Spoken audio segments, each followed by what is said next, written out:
I mean, good Yo, morning. yo, what's good, fellas? Top of the morning, man. Yo, Let's go, champ. Mario ducking that flame, man. He ducking that flame, man. That beat is too hard for him. He needs something a little skippy. He like coming out singing. He like doing too much singing, so that beat is too hard for him. Give it to somebody else. Yo, what you But trying to say, Hey, champ? what happened? What you trying to say? yo, Cause it's around here. Let me find it. You know what I mean? Where we at with this? Here we go.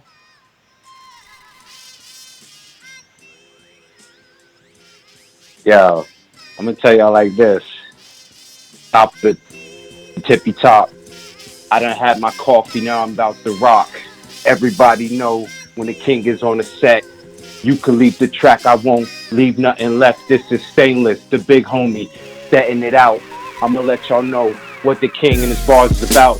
This is all off for the top, the beat still ain't dropped. Anybody wanna come and see me, you can meet me at the top. Still flowing, still going, still showing. You wanna get with this, you gon' need a boat and rowing. I'm like rowing college, please acknowledge I'm doing damage. Speaking in Spanish, Española, been the Hispaniola, soul controller. Microphones are never getting older, flow so bolder. Even off of the beat, I'm too street, clothes neat. I can still do it. Where should we meet? The middle of the street, crossroads in the crosswalk. This ain't no crosstalk. You could get your head lopped off. Still going, yes he is. I handle my biz. 9 o'clock, 10 o'clock. Who you talking to, Wiz? Rough House, anybody. Mario, do me, make the morning gloomy. You trying to get at me, so come and sue me.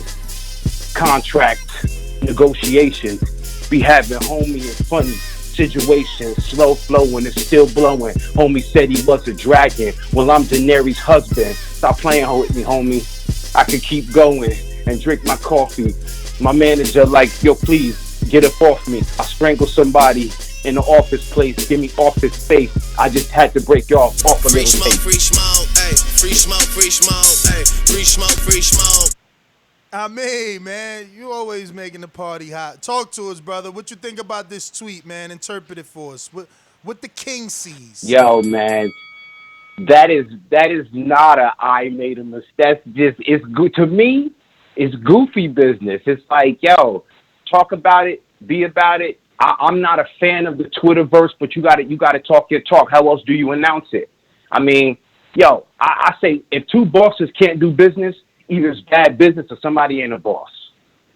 You know what I mean? So, somebody saying something, but somebody gonna be doing something. Yo, Danny Garcia and Bud Spence is fighting, right? Excuse me, Danny Garcia and Danny Garcia and Errol Spence is fighting, right? Okay, Sean Porter just fought. Okay, Bud Crawford, where we at, bro? That's all I'm saying. Y'all know what it is. I'm a fan of boxing. I'm not following the guy. You got to get in the ring. Get in the ring with me. Come to Border Wars. I know I'll lose, but damn it, it'll be a good fight. Let's go, champ. I mean, That's my call. King, I'll be hitting you up, champy. Thanks for calling in. We got some David Maldonado. What up? Damn, David. I know you out there working blue collar. I hear you, baby. We love that you're choosing us, but we need just a little bit less background. All right, my bad. Here we go. We ready? Yeah,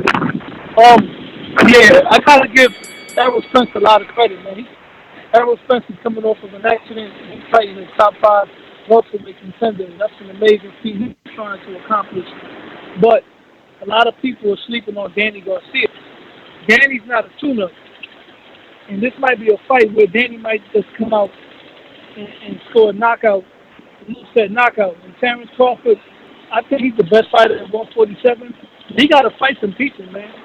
Re-signing that contract with Bob Arum was a bad move, dog. That's my call. David Maldonado, we going out to greatness in Harlem. Harlem. Damn, how greatness been, man? How you living? How you living, champ? How you been? How you living, champ?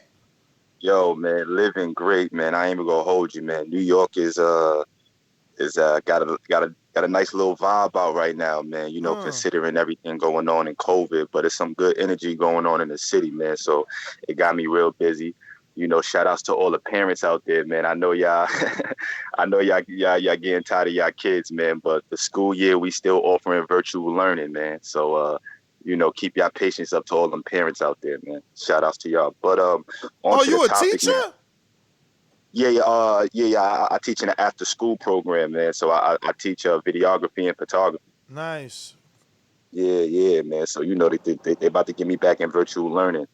But I don't have too much on the topic, man. I just like the Errol Spence versus Danny Garcia. Somebody just mentioned the call before me that Danny Garcia is not somebody to just overlook. I agree with that, but I am going for Spence. Cut it. I'm up early on the strip while the birds chirping.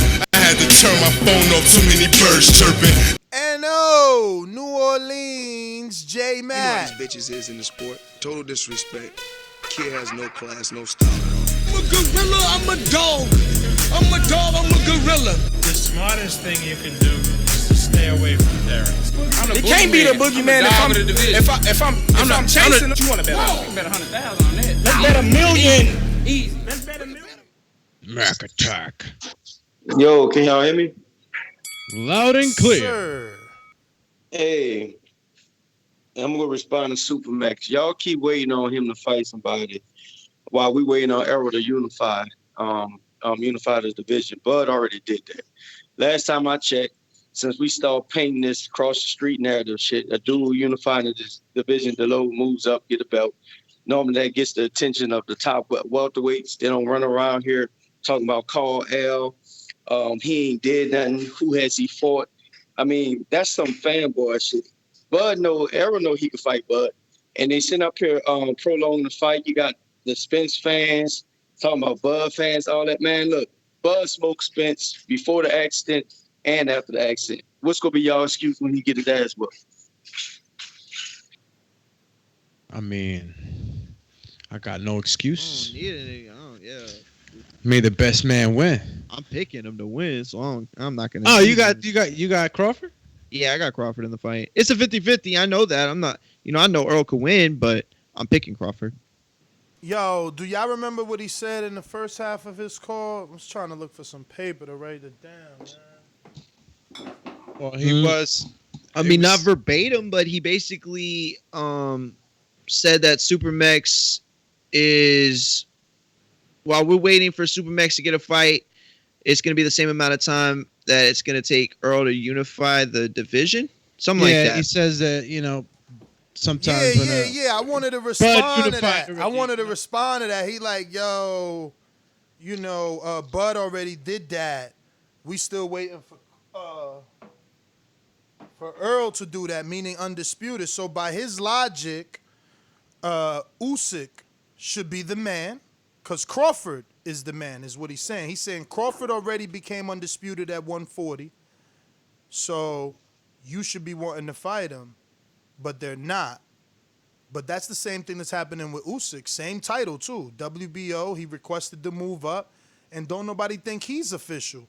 And even J-Mac don't think he's official until he fights somebody. And it's the same thing we're asking Crawford to do. But you see, when you take out the name Crawford and you put a logical situation like Usyk, who was a cruiserweight who did unify and undispute and did move up and is still questioned.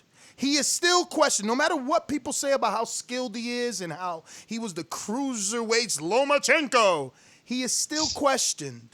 He is still questioned.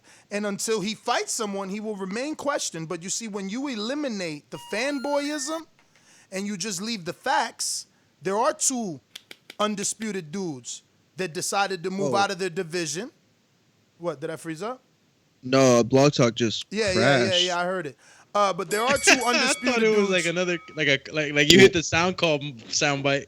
We had new callers. We had a bunch of people. I'll get it back. Okay.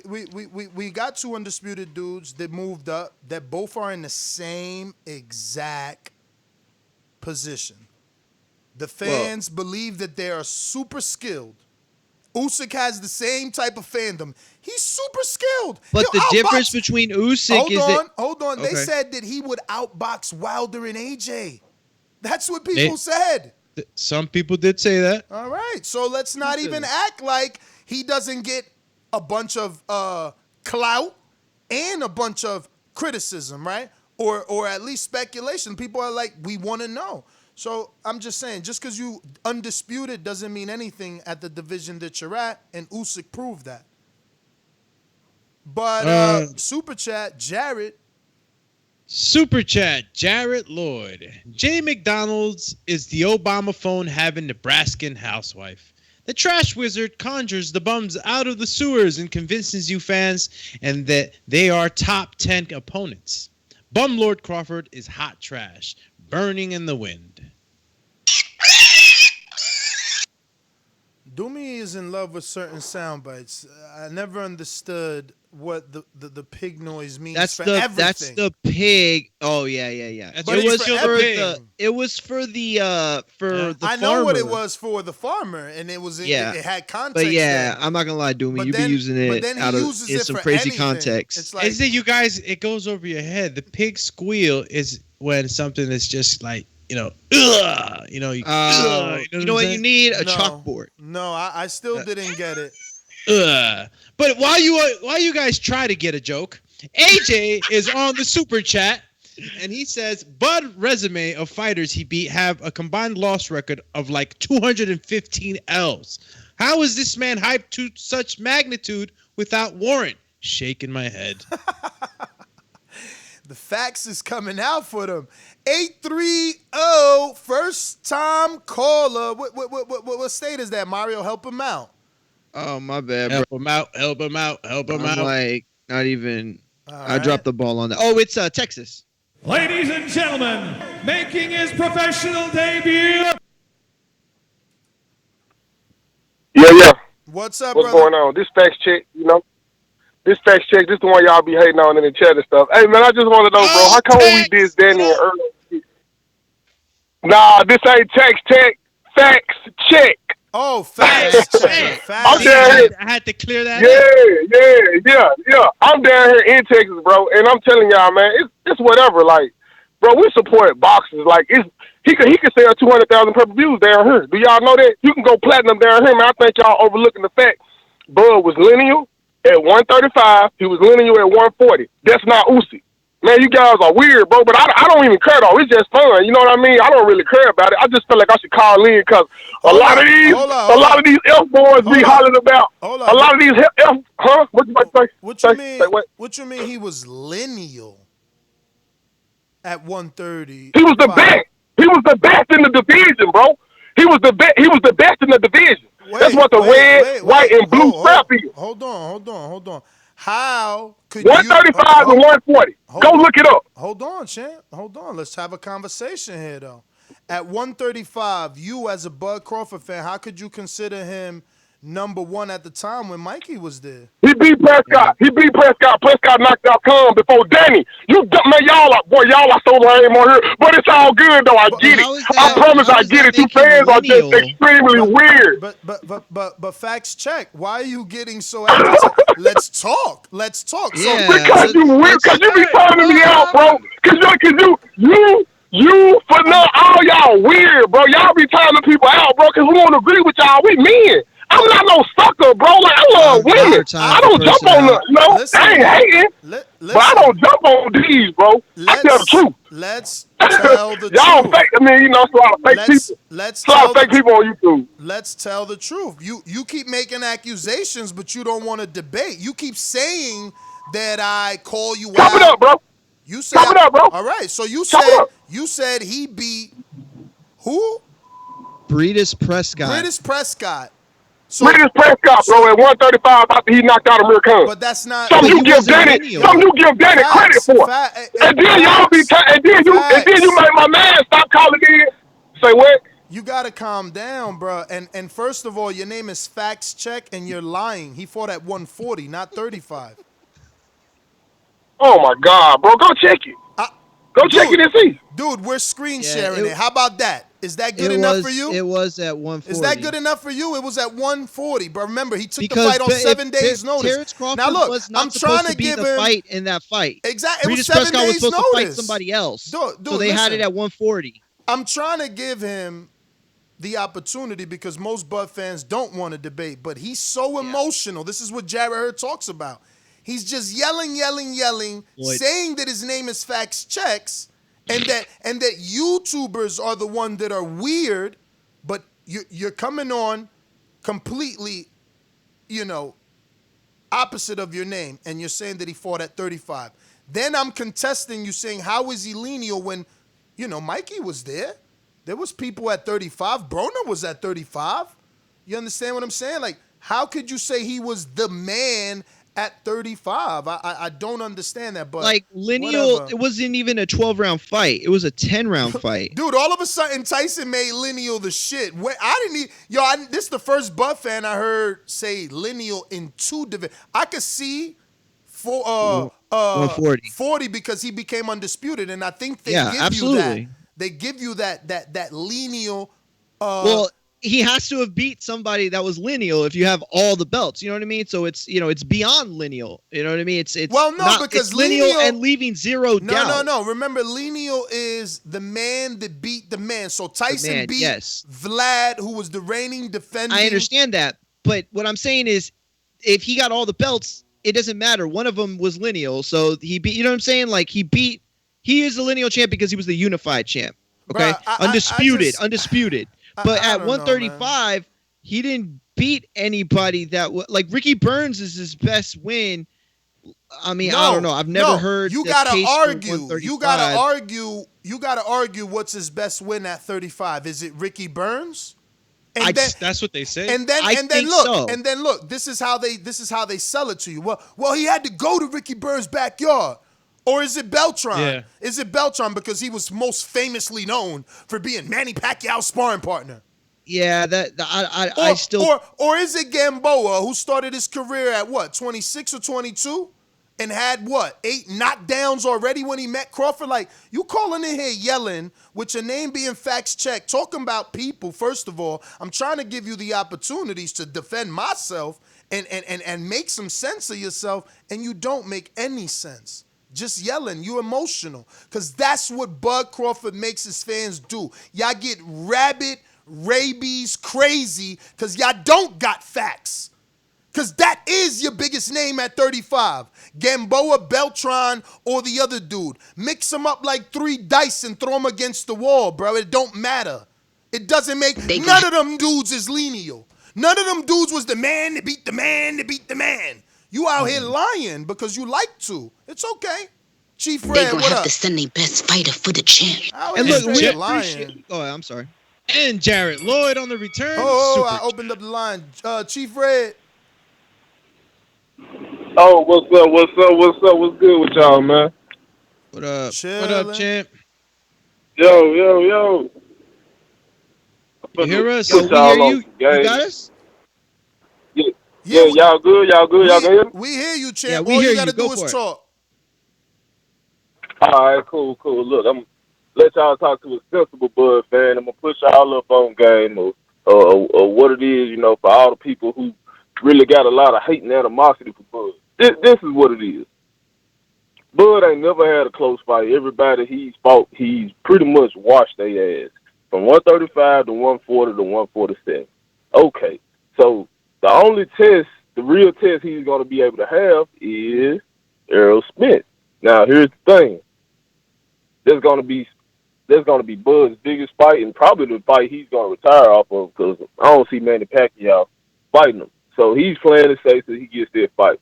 Meanwhile, you got Spence talking about he's the big fish, the big boss and all this, but he already told Crawford to his damn face that Al Heyman has a plan and he is the last on the list. And the only reason he's last on the list because in their mind, that is the only opponent out there who has the best shot of winning him. Once you lose, the money train starts flowing as hard as it used to. I see where he was going with that. Albany, New York. Guess no. Yo. Antonio? Yo, hold on. Let me check you up. Yeah, Let me check you Albany. off the Bluetooth real quick. Antonio and Albany, Mario, save that. That's like his 100th phone. Yo, what's good, man? Sorry, man. Workout in over here. But, yo, this is for you, Ness.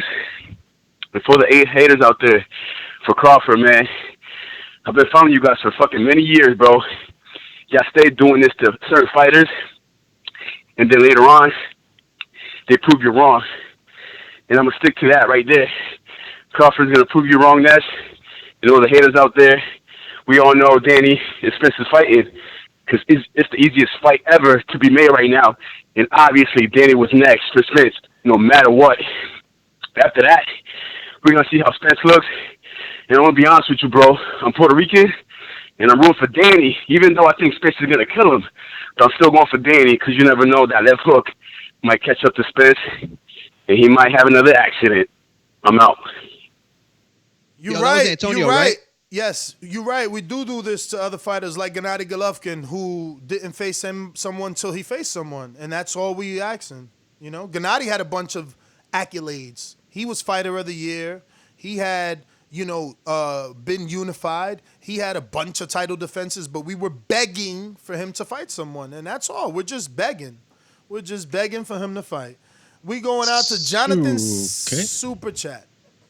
Super Chat, Jarrett Lloyd says, hit that Carl Thomas one more time for the tenders. Pedestrian beater Crawford needs to be in jail. Too many assaults on the common man.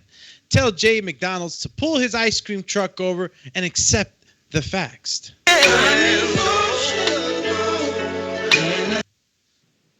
And I believe Super Max might have had one, Ness, and I'm checking to see if I'm still visible with it. CYP paid for a counterpunch for that. Ooh, I guess yes, he did. Is that for?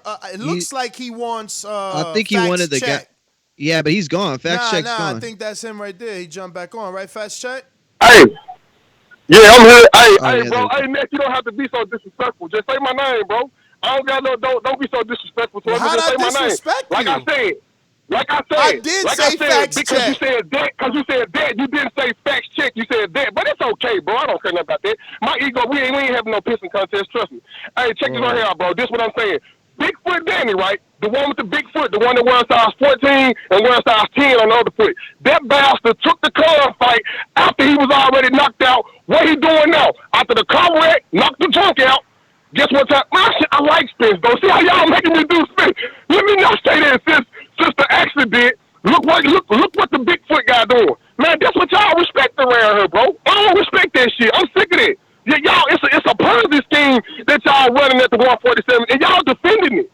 Bro, unify. We was all about unifying a year or two ago. Now Bud up there, now we ain't to unify no more. Make the best fight. What's up, man? What's going on with y'all? So Spence ain't unifying?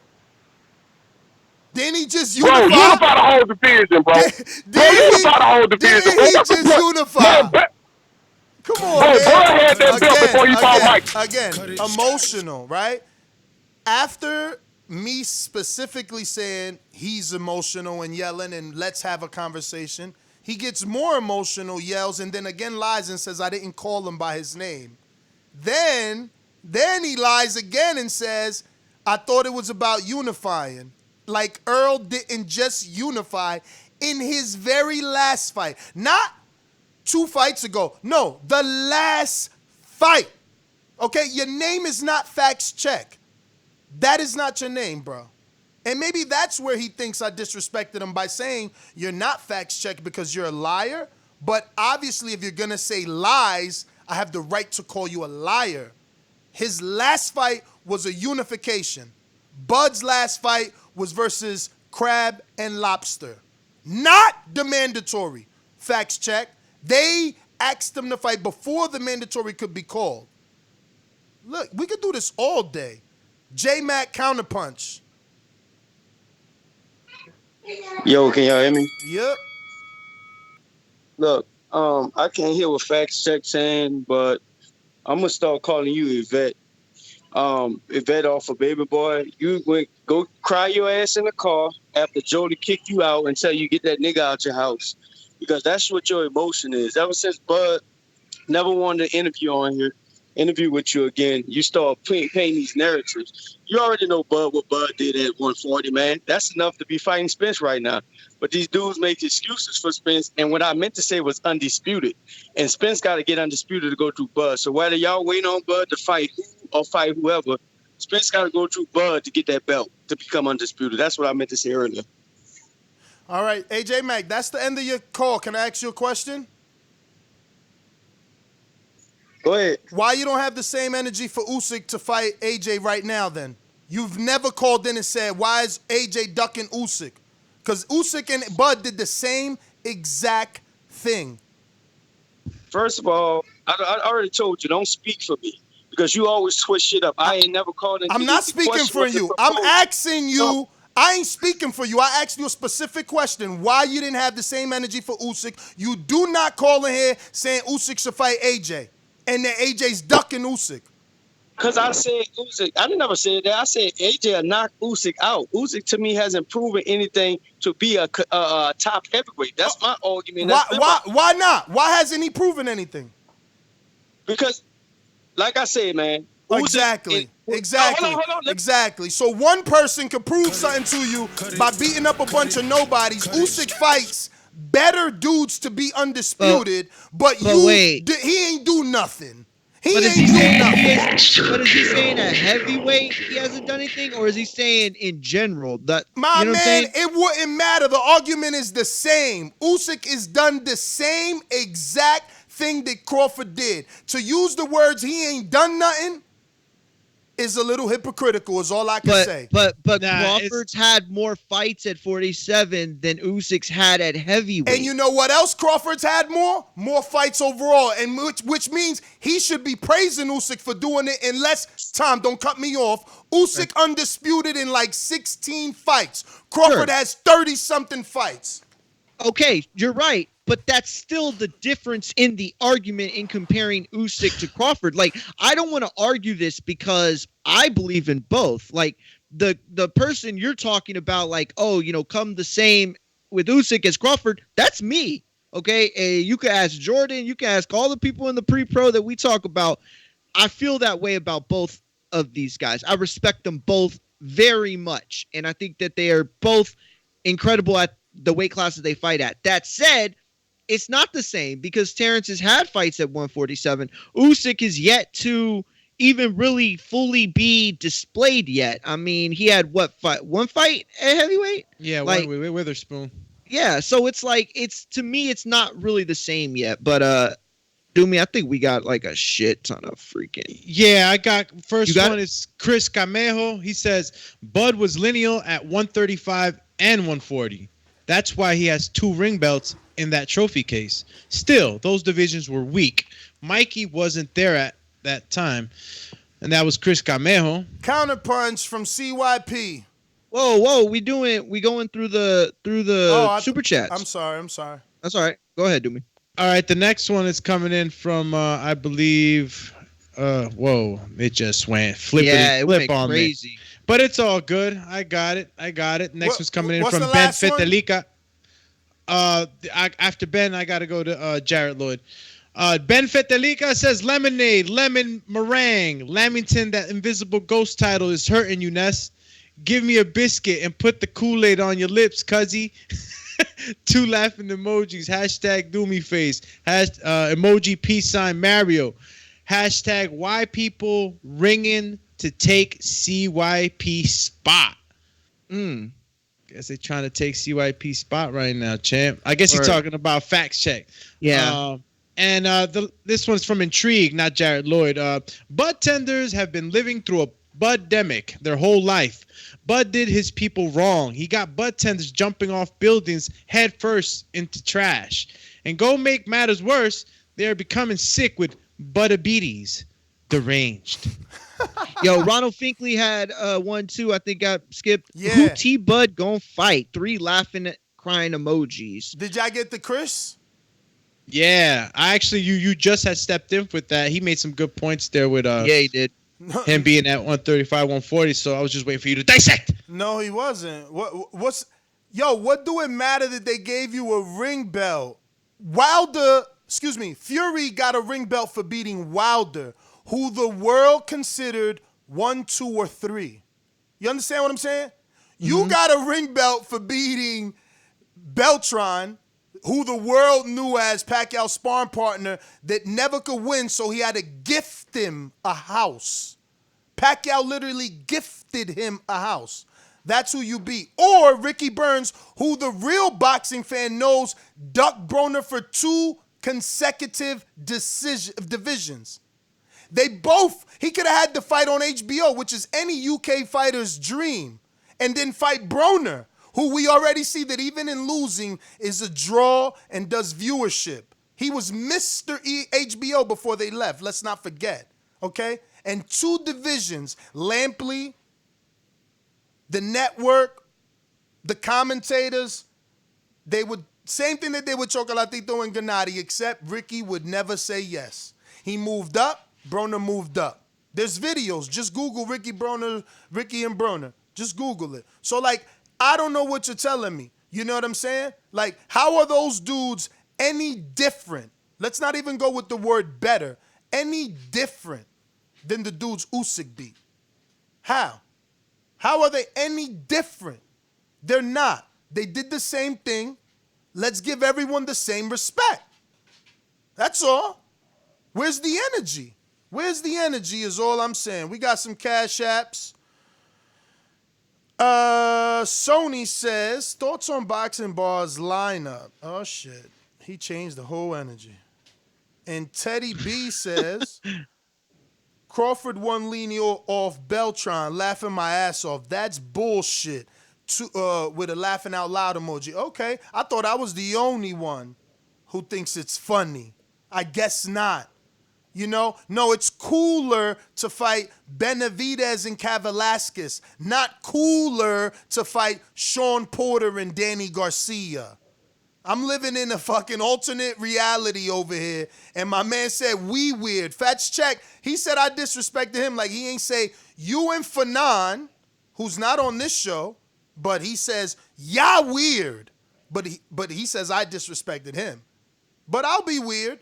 I'll live in this weird universe where I really want people to face top 5 opposition. That's all. I'm sorry. What the fuck is wrong with this guy, man? CYP, counterpunch. Yo, I'm gonna slow my counter punches down, yo. We don't need extra 10 minutes of you arguing your point when you got people. Nobody cares. Nobody cares. Slow them down. Slow them down. Don't do them. No one cares. Why are you screaming over my car with your bitch ass? Because I'm telling you, don't nobody care. Who gives a fuck? How about that? How about that? Take that. Now what? Now what? I don't care about your money, champ. What the fuck is you talking about? You hilarious. Super chat real quick on the intermission. Kelly Thompson says, Ness, you on fire today. Triple fire emoji. And I believe we might have gotten one in from Jarrett Lloyd. Jay McDonald's, a.k.a. Carl Thomas, a.k.a. the emotional ice cream truck driver, needs to understand that the bum lord sold him a dream. The pedestrian beater, the 2020 Duck Duck Goose King, the trash wizard. Yo, listen, not for nothing. I don't know. You know what? Yeah, look, y'all know most of the time I argue for Crawford. I think, you know, a lot of times the narrative isn't spent any one way. Like, you can't come and attack somebody and then, like, get mad that they defend themselves. Like, it's just stupid. Like, this isn't even a argument about the topic anymore. It's dumb. Boys, we've gone off the range. Yo, we got callers on Blog Talk you need to address, Chan. I got you. Whoa. Yeah. Damn, how do people keep just popping up? Call you pop up. No, look, going back. Not your best. Yeah, you know, going back to what the juice. I mean, the meat of the topic, right? Right. Again, I'm at 147. No promoter control what I do or manager at 3:59 in the morning, guys. You know what I'm saying? We got to take this with a grain of salt here. You know, it could have been, you know, he was looking at stuff. Who else was tweeting? What other fighters were tweeting, talking about they can't make things happen? Who this is directed to, right? But in the end of the day, Crawford's always been, you know, jabbed up for this. You know, him ducking and him not being always solely responsible for not making the fights happen. This is just another side of the coin, right? You know, and it was expressed in that quote. Earl also is a master of his destiny. Wilder was, always adamant about saying that he was a master of his destiny. So, the people will come at you now, because you are saying that you have ultimate control. Now, obviously, the hardcores and the people that understand the business, like Jamal came on and said, the business side turns you another route. Dead game boxing. Okay, Dead I wasn't sure if it game was saving. boxing. Yo, what's up, family? What's up? Just wanted to chime in on you guys. What I don't understand is the hate for these boxers, bro. I'm a Bud fan, and I'm a Spence fan. But just the hate for Bud that I've noticed around the boxing community is sickening, bro. I mean, some of these guys just need to grow up and understand that these guys are not scared of each other, and they ready to get it on. I got Bud stopping Sean Porter, and I got Bud beating up Errol Spence. Not to say that I don't like all the fighters. It's just my opinion, just like you have your opinion. But the hate, man, everybody can see right through the hate, bro. If you're hating, you are just a hater, bro. So y'all need to just calm down with this bull crap. That's my call, fam. You speaking to anybody specifically? Yeah, he's got to be speaking to someone else, because the title of the show, if anything, is talking about Spence. You know what I mean? So he's probably talking in general. Yeah, he's just talking in general. I'm talking Oh, okay. He said in general. Yeah, Joe's, that's how I took it. Joe's, talk to us. Was that BX? Yes. Yo, what's good? What up? Yo, can you hear me, Ness? Yes. Yo, this shit is crazy. What's up with all this emotional talk, man? Fuck, I know Crawford ain't fighting nobody. God damn, the motherfucker ain't fighting nobody. I don't know if that's his fault. Should we blame Bob, Top Rank? It just ain't happening. I mean, he's at 147. We can't blame Spence for fighting everyone else. I mean, the welterweights are at PBC. That it is what it is. Who's he gonna fight? I mean, he ain't looked too good against Mean Machine. Besides that, I mean, he fought who? Khan? Khan ain't look good since when? Khan ain't look good since his last fight. Fucking Peterson? Not even Lamont Peterson. It is what it is. I mean, the dude ain't fighting nobody. And we keep giving him all this fucking respect, like his ability is all that. I don't really think it's all that. I mean, I've seen him get touched up. Really get touched up. I mean, it is what it is. I'm done with this. I mean, until he crosses the street, until Bob makes some real offers. I mean, we got Thurman. Thurman asking for 10. I mean, we can give him like 3, 4. I'm pretty sure it's negotiations. Who else you got? You got Udgas. He's been asking for it. I mean, they got to give us somebody besides this Kell Brook. And even Kell Brook, you offering 1.5? That's crazy. That is fucking crazy. We know 1.5. What's he gonna take back home? Like 75? Cut it. Lids low. Talk to us. What's happening? Y'all hear me? We hear you. Hello? Oh, okay, cool, man. First of all, shout out to TBV, shout out to the chat, shout out to everybody who called in. Now, don't be kicking CYP out, folks. I know I got y'all time, don't be kicking them out. Now, let me say this. When it comes to Bud, y'all, it's so many different variables. So, to everybody who keep blaming Bud, y'all, man, go jump off a cliff, dog. You ain't no fucking boxing fan. Whoever fan you is, you ain't a boxing fan. Like, this is what the game has done to us fans that motherfuckers want to talk about stupid shit. Charlotte, all I want to do is see a fight. That's all I want to do. I don't care about it. People pay us because every fight is a new fight, correct? So why the fuck we keep bringing up old shit? If you don't dig your career, fine. It ain't for you, bro. Or for anybody. But if you ride with Bud, just keep riding with Bud, man. Don't listen to if people don't like them, not everybody gonna like you. You ain't for everybody. If you don't like his style of boxing, that's your problem. If you like Errol's style, that's fine. I like Errol. Nobody can even hear you, champ. You on speaker, the window down, and you yelling, man. quick intermission for a super chat. All right, we got Intrigue, the Incredible says, Buttabeaties is real, people, and it's spreading faster than Bud is ducking opponents. Laughing emoji. Next one's coming in from Jarrett Lloyd. This is a good show. Laughing emoji. You guys have a great platform. Thanks for allowing me to check these tenders. Hit the Carl Thomas for CYP.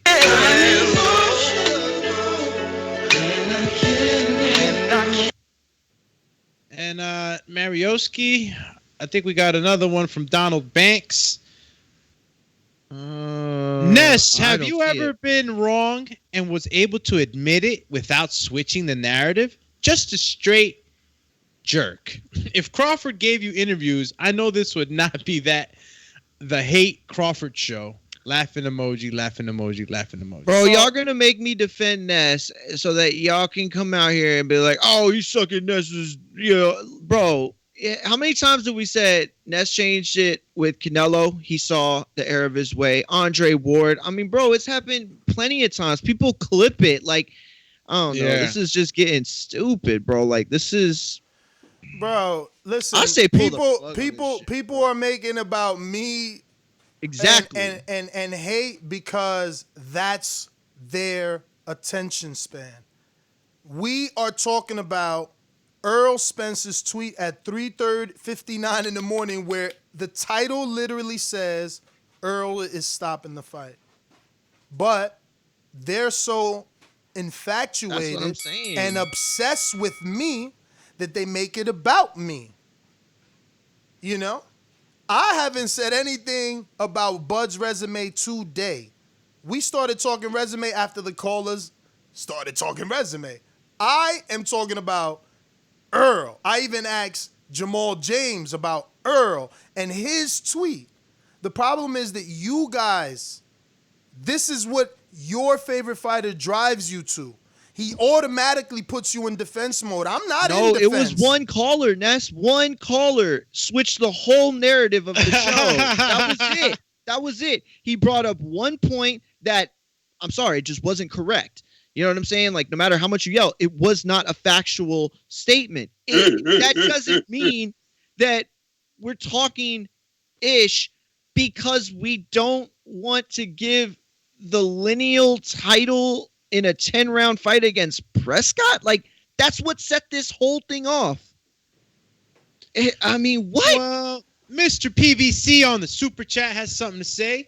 The Bum City Mayor Crawford, baby boy 25 to life. He's comedy on TBV and everywhere else. He about to fight Bambi and Tom and Jerry, but it's Cartoon Network. Oish. And next one should be coming in from, well, it was retracted. Okay. The rebuttal entertainment. Someone said, how y'all miss my super chat, but I'm not seeing it. Yeah, I've been hitting you up constantly. Keddy Peeps. I don't know if we did actually read it. We did read Teddy's. I don't know what he's talking about. We've been read the Teddy, but I'll reread it. He said Crawford won the Lenio off Beltran. Remember? Yep. I said that. I'm not even going to finish reading it so they don't say I'm hating. I get blamed for the super chats too. You got to Candy Cane Slim? Candy Slim 501 says, Ness emotional. Ness emotional. Carl Thompson voice. I'm emotional. I mean, man, I can't even get that Carl Thompson. Dang. Who is Keddy P? There's no Keddy P here. He's saying I missed the super chat, but there is no. It's a KD. It ain't KD, right? No, there's no KD either. We got to the very early KDs. Yo. Yeah, Ronald Finkley just came on like, Ness, you missed Keddy P super chat. I'm trying to see where we all right, I'm going back. He says he's going back to the future, ladies and gentlemen. Why is Spence scared of little man? We said that. And then Crawford haters, y'all should have been seeing this coming. We said that. Y'all should have been seeing this coming. Looking emoji. After T-Buzz said, let's bet 100,000. He said, no, let's bet $1 million. We read that. I said, who's duck emoji? Maybe you missed the show, champ. We definitely did not miss any super chat from KD. Except for R. Jonesy. Oh, my bad. Yeah, from KD, no. R. Jonesy as a super chat says, respect. that what he wants to do is make good fights like Porter, Danny, and Bud. Even said EJ want that fight. Y'all mad because we not content with Bud waiting on Earl and using the eye test to justify it. Damn, that's a serious statement. Boxing expert says Errol Spears. But this is I'm lost here. I'm lost with R. Jonesy here because it sounds like he's saying we mad at Bud fans for ranking Bud off eye test, right? Or did I interpret that wrong?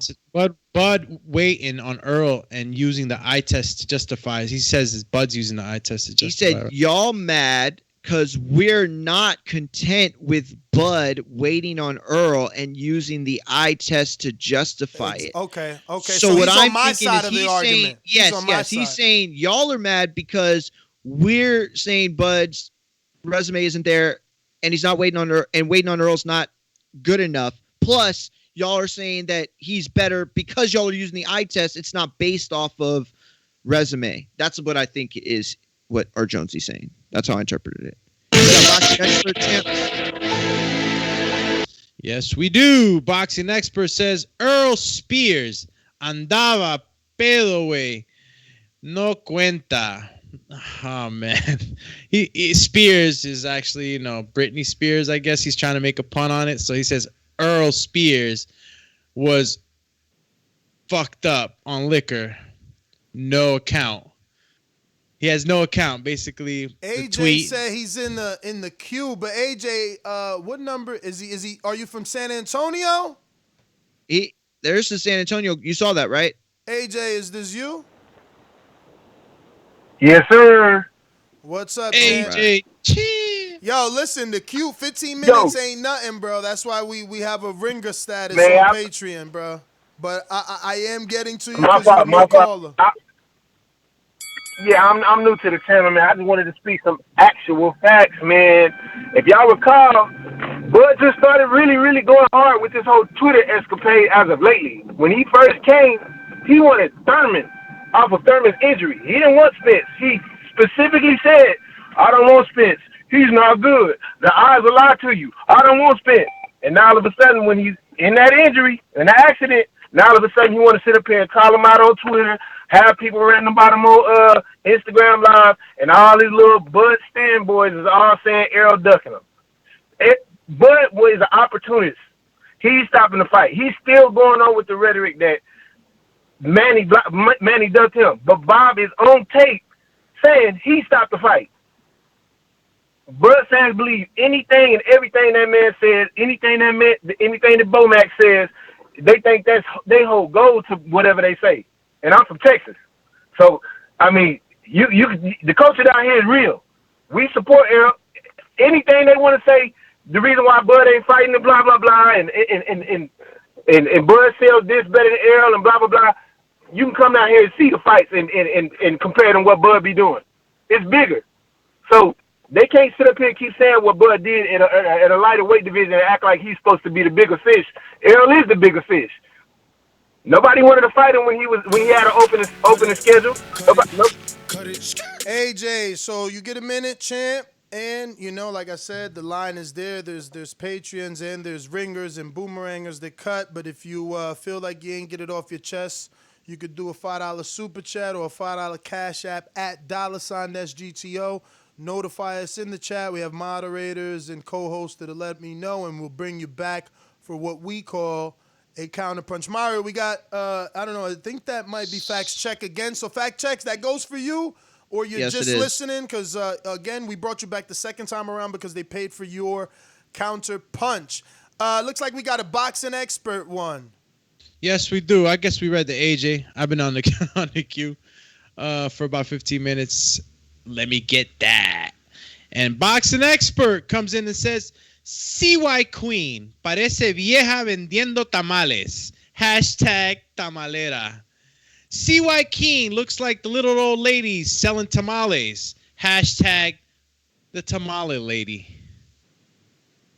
And all right. Next. Oh, go ahead. Ness, that Mr. isn't CB Facts Check. I'm going to find out who that is right now. Mr. PBC.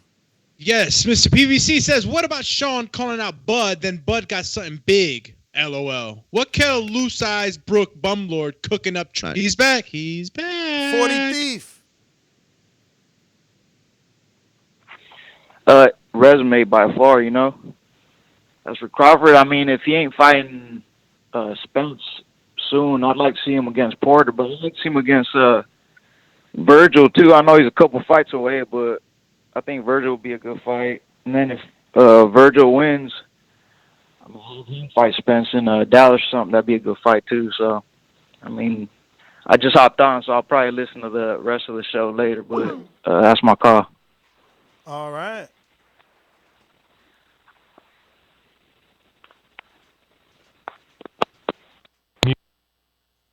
Like, let's see here. Stone Bone Boxing, talk to me. Stone Bone. What up? Can you hear me? Yes, sir. Yeah, it might be sounding bad, man. I'm driving on the highway right now. But, hey, man, all of this is a little funny, man. It's just when I hear guys saying all of these uh, ass- asinine things, saying Bud didn't call out Earl to after the wreck. So we've been talking about the bet $1 million. Did that happen after Earl had a wreck or before? I just want to know. Who said that? Ness, one of your last two callers just said that Bud was calling out Thurman. He didn't want Spence until after the accident. Now he calling him out on Twitter. Did this situation happen before or after the wreck? That's all I was asking. The meetup was before the wreck. Before. And he was calling out Keith because Keith was the unified champion.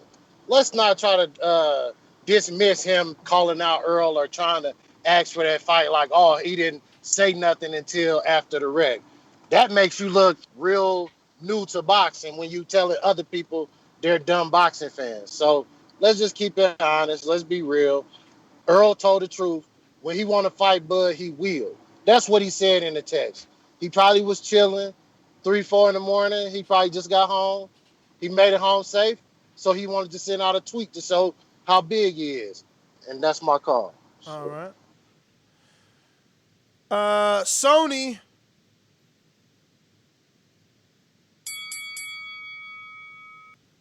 Hey, what's up, Dazn? Can you hear me? Yes, sir.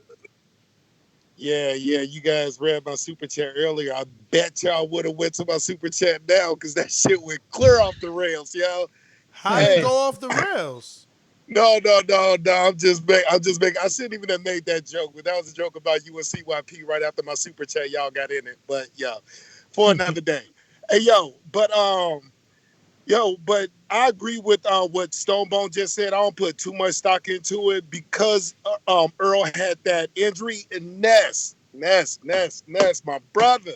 Yes. Yo, hey, I like you, dude. I like you, but the way how you hate on Terence Crawford, I just look at his resume. So tell me what I'm hating on. Be specific, bruh. Okay. Well, I am. Because when I look at his box recs, all I see is heads. Julian Undago. I see Amir Khan.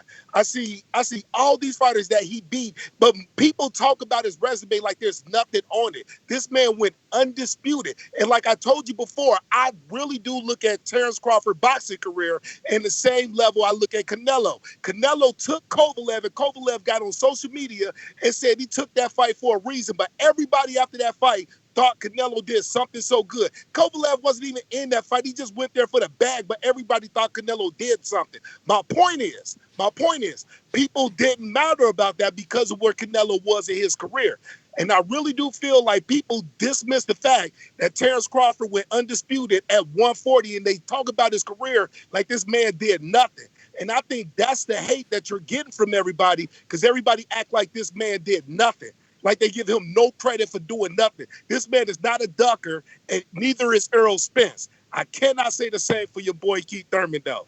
Peace and love. No, don't go nowhere, champ. Okay. Don't go nowhere. Don't go nowhere. And look at what you have to do, and this is what I'm saying. You say that I am the Bud hater, right? But you bring up Canelo and Keith. They have nothing to do with this conversation, right? You say that I think that he hasn't done nothing, and you look at his resume and see all these wins, you said. Then you went on to say Ndango. Let's talk about him. Talk to me. Why? No. I'm not about to be pigeonholed into Indago because there's also Jeff Horn who just had a fight. Okay, fine. Calm down. You see what I'm saying about bartenders? You emotional. No, I'm good. You I'm yelling, good. not I'm good. me. You yelling, not me. Good. They I'm saying good. Ness is emotional. Listen to y'all, okay? So, you want to talk about Jeff Horn. Let's talk about him. I don't need to talk about Jeff Horn because there's also Amir Khan. There's also Jose Benavidez Jr. There's also John Molina. There's also Victor Pascal. So let me ask you a question because obviously you don't want to really answer much, right? So are you saying that you just care about the name? No, it's a matter of respect. There's like no respect that's given to Bud, and there's a reason. Hey, Ness, a couple months ago, you almost pissed in your pants when you thought Terence Crawford was going to come on the show, and then Terence Crawford didn't come on the show. Now, I'm only saying this for one reason. To me, the way how you was a couple months ago when you thought Terence Crawford was on the show, for that brief moment, it's like you show a level of respect for a man in his boxing career. Now, I know that's going way off the rails as far as what I'm thinking because I can't put thoughts into your head. But my point is, the way how Terence Crawford gets shitted on, to me, is disrespectful to a man that did what he did in his boxing career because nobody shits on any other fighters like that. So they're not talking about Usyk. There with Canelo. They're not talking about Usyk. You see, and there you go. Usyk didn't prove anything yet. He just got that. But Crawford did. Doomie said the same thing. But Crawford did. So his undisputed means nothing, but Crawford's does. You see what I'm saying? You see what I'm saying? You're a man fan. Usyk's, You just did. I just said you Usyk just has not proved did. anything at You heavyweight. just did. You just said he hasn't proven anything. That is discrediting At the heavyweight, fact. he only fought Witherspoon. Oh, so Crawford proved something in your opinion? Oh my God! Look, Idris Cavaliers, no matter what you say you about a question here. Listen, Sony, why are you yelling? Why are you yelling? You are emotional. Why can't you just answer the question without yelling and rambling off? I got you. What's up? Let's just have a conversation, bro. Let's do that. You're now insinuating that you're only discrediting Usyk at heavyweight, that you do respect his undisputed run. Yes. All right. So now we're comparing Usyk's heavyweight run to Crawford's welterweight run, which I respect what you're saying is slightly unfair because Usyk has had one fight and Crawford has had maybe 4 at that division.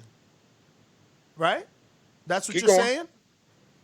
I want to make sure we're on the same level because you are yelling and bringing up other people that have nothing to do with the conversation. I'm just trying to make some sense of whatever it is you're trying to relay within your emotions and your shouting.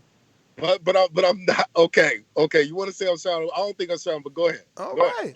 So you're saying that Crawford, his run at welterweight is impressive because of the combination of names, not I did one not say name. it was impressive. I did not call it impressive. Okay. What word are we using? Help me. I'm just saying, Terence Crawford is Terence Crawford. He's a beast at what he do. So you cannot knock what he has done at welterweight. So again, he has not had no mega fights at welterweight. So you're going. Hey, that's what we are now. So you're going based off the R. Jonesy logic that he brought up, that you are using more eye tests. Yeah, but all right. Who hasn't been watching Crawford for years? No problem, champ. That's all. I can't argue with you. You know, you and I, there's no argument to be had. And I've realized that already. People who use eye tests, you are within your right. I respect that because you get to be that guy that says, I told y'all. Me, on the other hand, I'm like a super chat that we probably haven't gotten to. Let me find it real quick. He says something about I'm from the old time. Did you read that one? Like, yo, I respect. I'm gonna find out. Maybe I gotta refresh. Somebody said that. Where are we?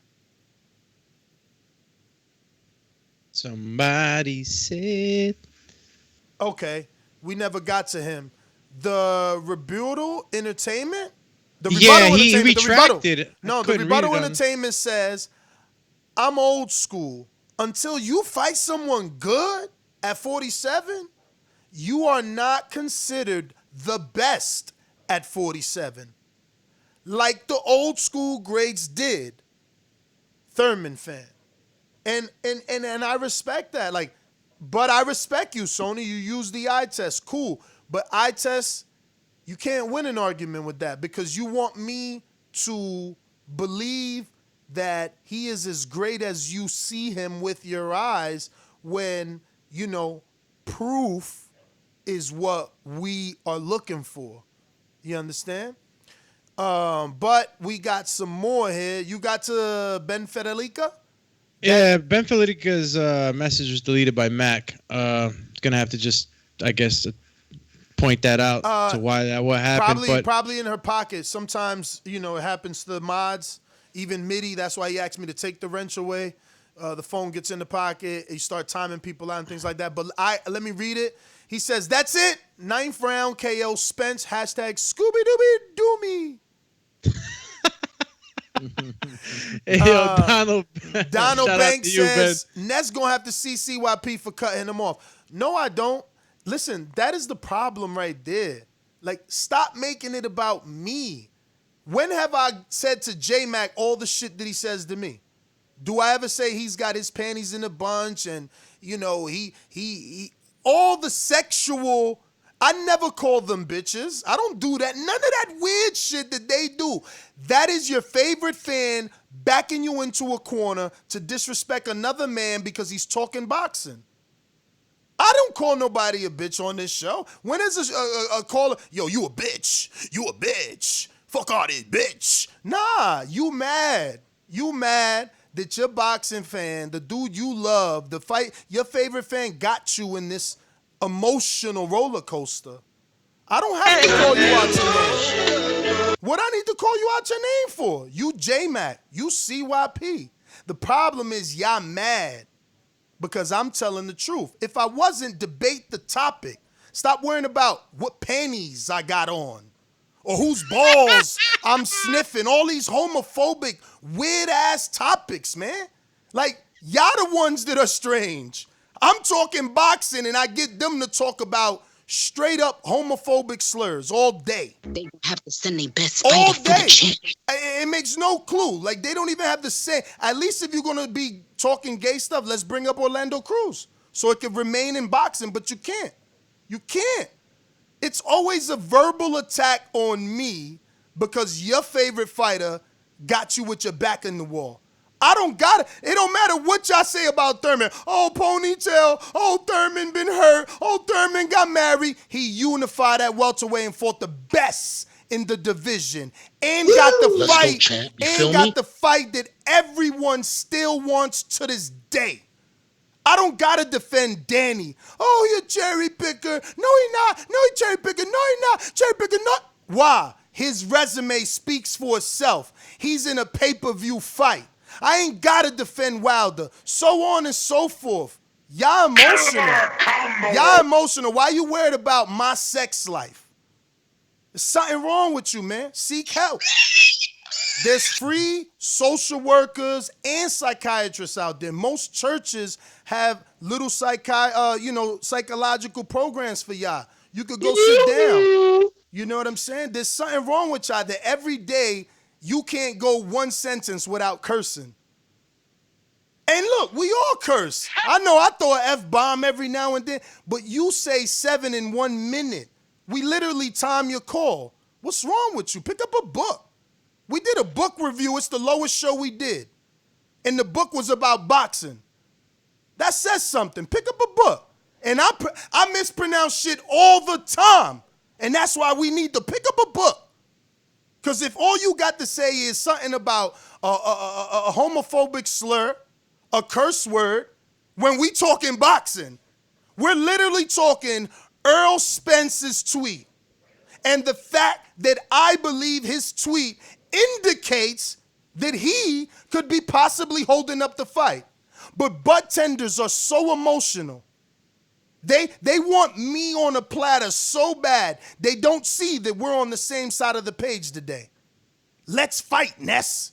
Let's call you names. Let's not. Hey, what happened? Let's deflect. Let's deflect about his resume. Let's deflect that we don't know what Ndongo's doing. And since then, he fought a dude that was 8-0 from the Deontay Wilder camp at a shopping center in Alabama. Let's not talk about that. You know, I'm the hater. I love it though. I'm here. Hate all day. Hate me all day. Gennady fans said the same. AJ fans said the same. Sounds like a revolving story. Big Super Max Rodriguez says, "Look at him, y'all. Bud got him all out character." And Antonio Lamar says, "Nobody cares about what he did at 140. Get it through your heads, people. He's at welterweight." No, these super chats are Bud hate. Like, how can you interpret that? So the whole world is hating. The whole world is hating. Everybody's hating. Except for the trainers. Then that's when they want to talk. They don't want to talk topic again. It's like, oh, Ness, haha, you keep bringing on dudes and they keep saying Bud. I don't care. Because guess what? I bet you there was some trainers saying that Wilder was going to win the same way I was yelling out the top of my lungs that Wilder was going to win, and I got proved wrong. And that's what boxing does, 50-50. It's going to go one or the other way. And let's get that fight. I don't want to use my eyes. I want to use my eyes when the fight's on TV. Antonio finished it off with, "Y'all so emotional. Hit that Carl Thomas, Doomy." And I believe we went on to Intrigue the Incredible, who says, "You can always tell if a butt tender has buttabetes if they immediately start screaming when reading names off Bud's resume. Be careful, people." That's true. I just don't get why we got to yell and curse just to talk about it. If the resume is that good, you ain't got to do all that extra work. That's all. Whoa, Izzy. Man, where you been, Champ and Lamp? He comes on the super chat, says, "Don't think Sony's shouting." Shaking my damn head. Nah, he wasn't shouting. He just bringing up Ndongo and Amir Khan. Don't want to give no context. And I wasn't going to go there and be like, yo, what year you start watching boxing? Because it's like, oh, he fought Amir Khan. My man. After how many people knocked him out? Like, what about, let's talk about where he was ranked at welterweight at the time. Like, no, they don't want to do that. And that's what I'm saying. It ain't about Bud's resume, but they get that way. They call in to talk his resume. We talk about Earl literally saying at 4 a.m. that he's in charge of his career. You know, something the Bud Tender's been saying for a while. Like, yo, Earl is the one holding up the fight. Now they got ammunition, but they want to talk about his resume. I love it, man. And Intrigue the Incredible says, "Bud resume is a glimpse of what hell is like." Triple fire emoji. Mario, we got a bunch of blog talk over there. I'm going to try and get through as many callers as possible. I ain't even going to talk no more, all right? Caesar in Vegas.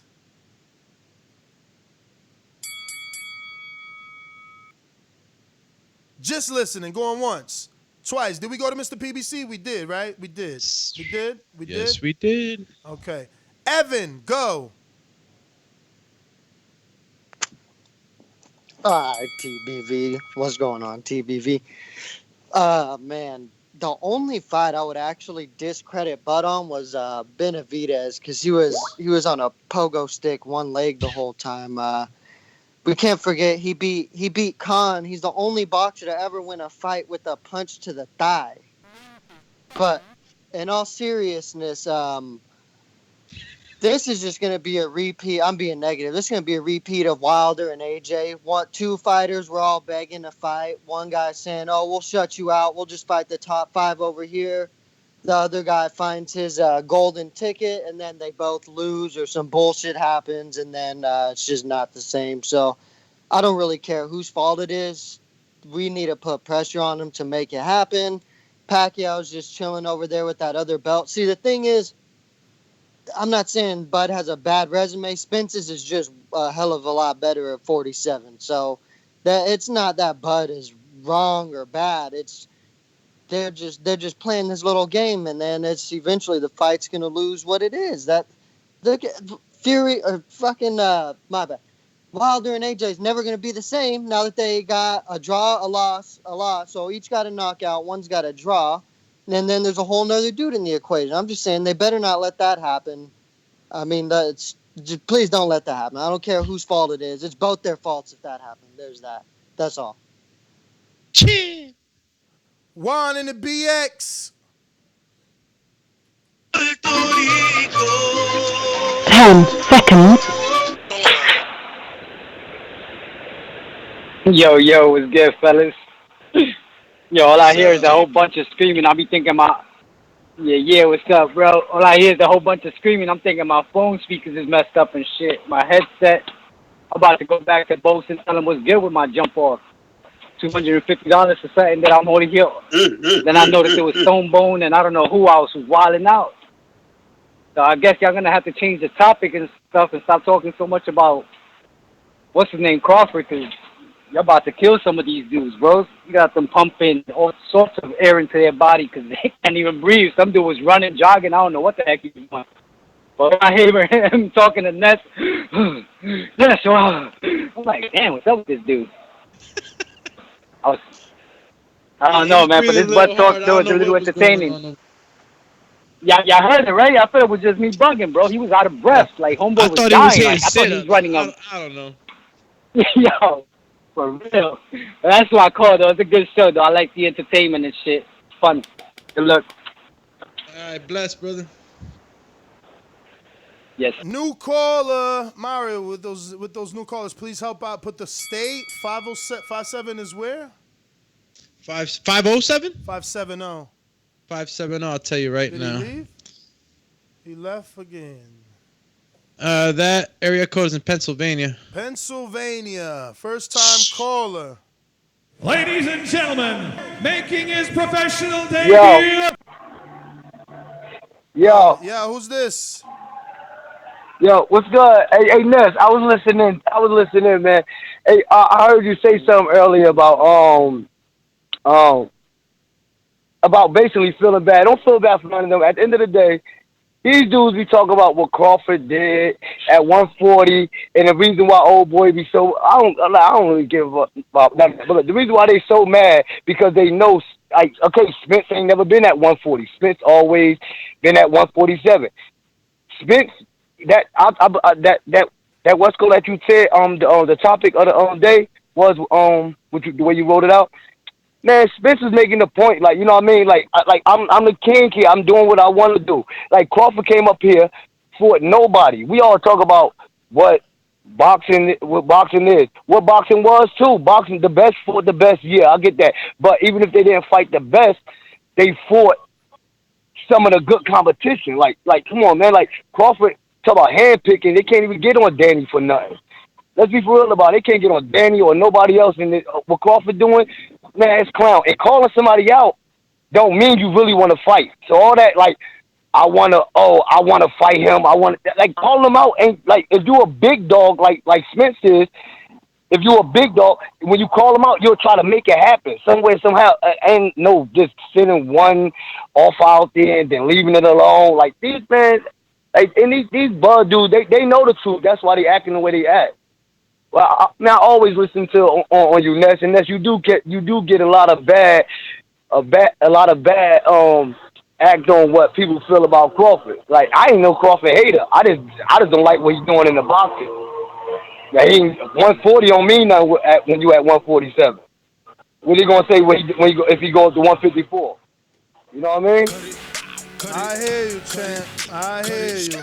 Justin, Alabama, talk to us. Hey, Ness. Hey, yo. Hey, man. How y'all doing? I just want to say this. I agree with you, but what I feel like Errol Spence is doing, he's doing the same thing that Mayweather did with Pacquiao. Hey, man, sit back, chill. Let's get this bag. Both of them good fighters. Let's give them that. We know Errol's fought the better competition at 147. He's just sitting back. They're going to get the bag.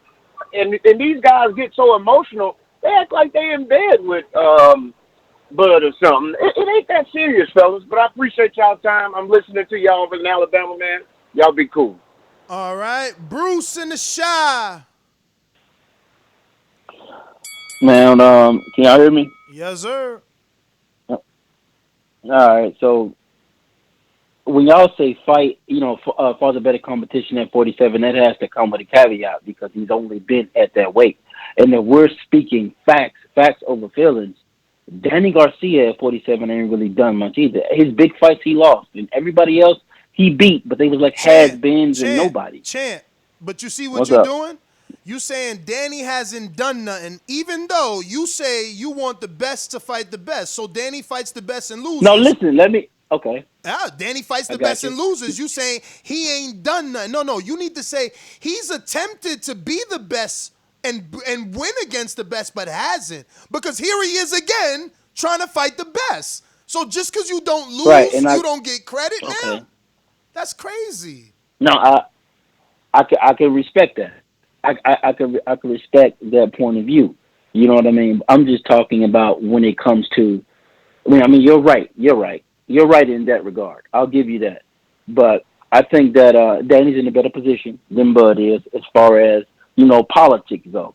And I think if Earl gonna say he's running shit, that okay, you running shit. I know what he's doing already. How he's just stepping up, letting Bud is 32 already. He gonna let Bud get probably 33, 34. Who knows?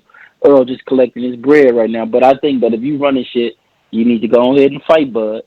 You know what I mean? I do think Bud will win, but it is going to be competitive. We'll see. But I think that when you're talking about resumes and stuff like that, I think it's the totality of work that needs to be considered. Bud started at 35, 40. Now we have 47. He needs a little more time to get them top dogs. Let me ask you a question. Go ahead. Since you want to use totality, right? So shouldn't threat be some sort of value there? Yeah. All right. And I agree. All right. I agree 100%. So let me ask you about this logic then. So yeah, cool. We gonna both give Bud credit for everything he did as a totality, because it's like, yo, look, he ain't fight the biggest name, but he undisputed. He unified. I get that. So why not give the guys who are fighting the obviously bigger men, bigger punchers, bigger threats, the same credit that you're giving the dude that's fighting the dudes that aren't the bigger punchers, aren't the bigger guys, I do. aren't the bigger threats? No, I do, man. That's why I think Sean Porter got the best resume at 47. I do. Well, there he you fights go. Well, there everybody you go. he can. You know what I mean? And now he's WBO mandatory, I guess. Him and then Virgil Ortiz. But when I do think Bud gonna beat Porter, but I think Porter is anybody at 47's worst nightmare. The new guys that's coming up, and even the guys that's established. Porter is the worst guy to fight when you're trying to make a name, because he's gonna make it ugly, and he probably beat your ass. That's period. He'll beat Virgil Ortiz and Jerron Ennis right now. They need to fight somebody else other than Porter. Porter gonna beat them. That's just the way I see it. But that's my call. All right, we're gonna get into some of these super chats. We're gonna start off with my man Ben Fetelica. He says, "I'm sorry. Hashtag Mac done put me in the back of the bus." And next was coming in from AJ. He says, "Bud waited almost a year for the Jeff Horn fight after the move up. Earl had an open schedule at that time. He said Keith was the man." This is true, Champa Lamp. Jarrett Lloyd says, "Preach, Ness. Preach." R. Jonesy says, "Bud fans crazy. Spence don't gotta drop everything he doing to fight Buzz because he's fighting no one. Spence giving good fights. Bud can find a way to do it." Next was coming in from Matt Bet 100. Says, "Is today Labor Day? Because you guys working. TBV for life." Shout out to you, Matt Bent. Cheers. PG Darrow 214 says, "Bud is trying to take the skip line." What's the skip line? Intrigue the Incredible. Bud tenders get butt ties by taking a dive.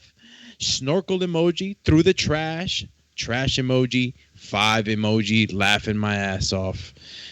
Next one's coming in from R. Jonesy. Says, no, now they want Bud versus Earl off the accident. LOL. And Jarrett Lloyd on the return says, the trash wizard got his housewives in the line. They are like the baby mother that stays getting cheated on but never leaves. They are emotionally tied in. God.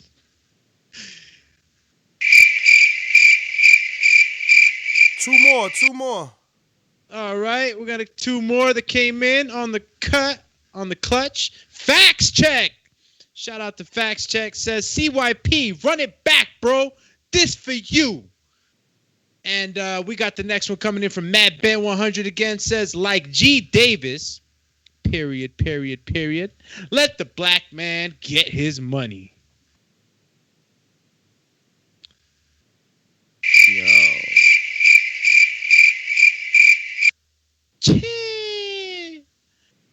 Wow.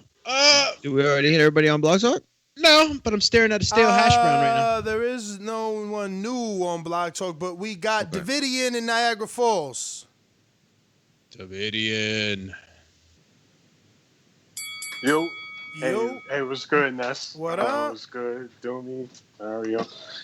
What up? Yeah, great show. I'm just now catching it. So we talking about the Bud O'Reilly. I don't know. I don't know. I mean, I like Crawford, but I don't know, man. I want to see something else. I want to see him fight somebody. Seems like it's always an excuse. He lucky this COVID's going on, because I'm telling you, if it wasn't, it'd still be an excuse. So, I don't know. He's a good fighter, but I just feel as though that he, I just want to see him in a 50-50 fight, like Amir Khan. Come on, man. I wasn't ordering that. Definitely not ordering that. Because it's like, I don't know. Yeah. But that's my call. Y'all have a good one. God bless. Bless, bro. Thanks for calling in. Then who's next? Looking like Idris in the UK. Go. Yo, what's good? What Yo, up? September 26th, man. Pay-per-view, man. Wicked and Bad, man. You get me? Dwarf. It's the Dwarf fight of the year. You guys tune in. Make sure everybody gets their pay-per-views, okay? It's $4.99. What's happening? Why is there a lot of hostility today, man? I don't know. I guess because Earl said that he says, I'm it at 147. No promoter controls what I do or manager. Yeah, but that's what he's been saying that for a while. Just Al Heyman, people, if you're with Al Heyman, then you get to say shit like take the piss out of people that, managers, promoters, blah, blah, blah, blah, blah, blah, blah. It's just one of them things, man. I don't think he's trying to say he's the, Nah. Saying I'm it means I'm the shit at 147. I mean, you know what, man? Listen, yeah, they call me the UK bartender, but let me tell you something. He's got 2 belts. You know what I'm trying to say? Exactly. What can you say about that? Exactly. But it doesn't stop the fact that Keith Thurman asked for $10 million. $10 million? Who you think you got? Kelsey Clinton? Yo, $10 million. So why we ain't negotiate down, being as though that Amir Khan got $5 million guaranteed plus pay-per-view upside? He doesn't want it. He doesn't want it, Ness, man. Come on, man. Okay. Read between the lines. Oh, so Crawford don't want it, you mean? That's why they didn't negotiate? Thurman want no parts of it. Oh, so Thurman priced himself out and he doesn't want it, but Crawford didn't send a counter, so he doesn't want it, right? That's not normal logic? Listen. All right, you see, and listen to what I do, right? They saying I'm disrespectful, but there are Errol Spence fans that have to pay for counter punches and boomerangs. I literally give bud tenders more time to try and defend the nonsense, and I only cut them off when they get the lying. When you gotta lie, I'm not gonna waste time on you because time is money. Other people paying. You know what I'm saying? There's nothing to lie about. Let's just talk facts. That's it, man. Why we gotta lie? can I talk to you? I really wanna speak with who is next on call. Thank you for keeping me on point. We got King Born next. When you see old dirty bastards fall in a position like that, then you know that I'm getting ready to bust your.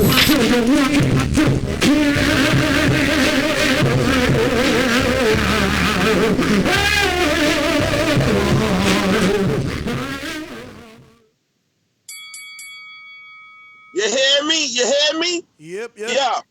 Yo, Ness, somebody, they trying to blow your head off. God, you gonna need that bulletproof car soon. You heard? Yo, let's get to it, man.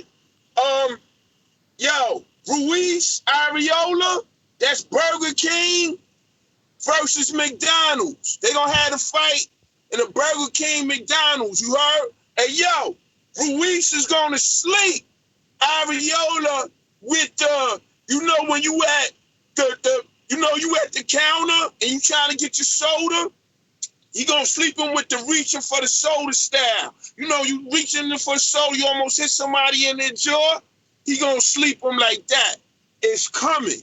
Ruiz gonna sleep Areola.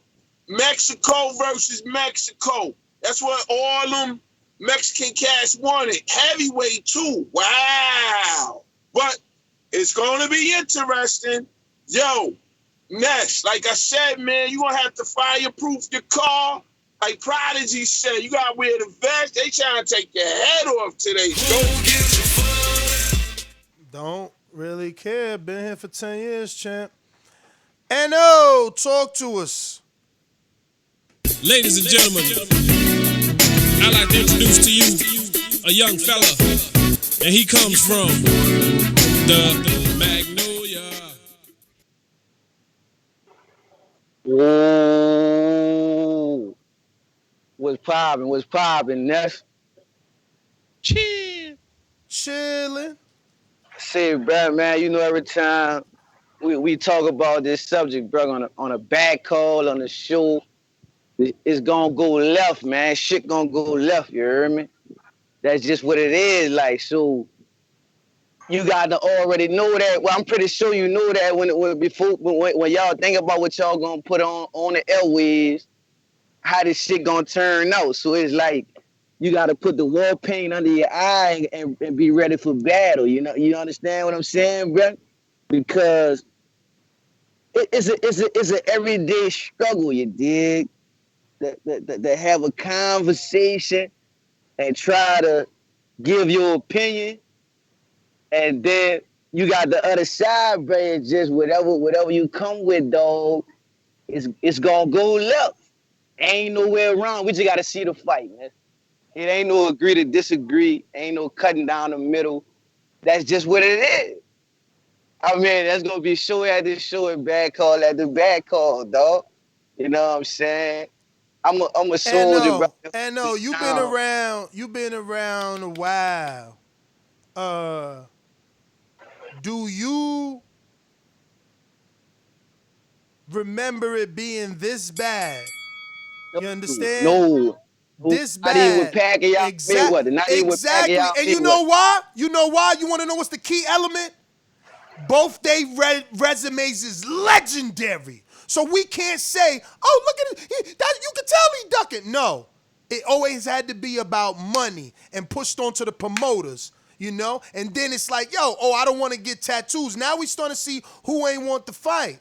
But see, right now, the bud tenders want to live in this fake fog. But Pacquiao resume was legendary. Mayweather fought somebody, Pacquiao fought him. Pacquiao fought somebody, Mayweather fought him. Okay? They gave us what we wanted. You about to fight Kell Brook now.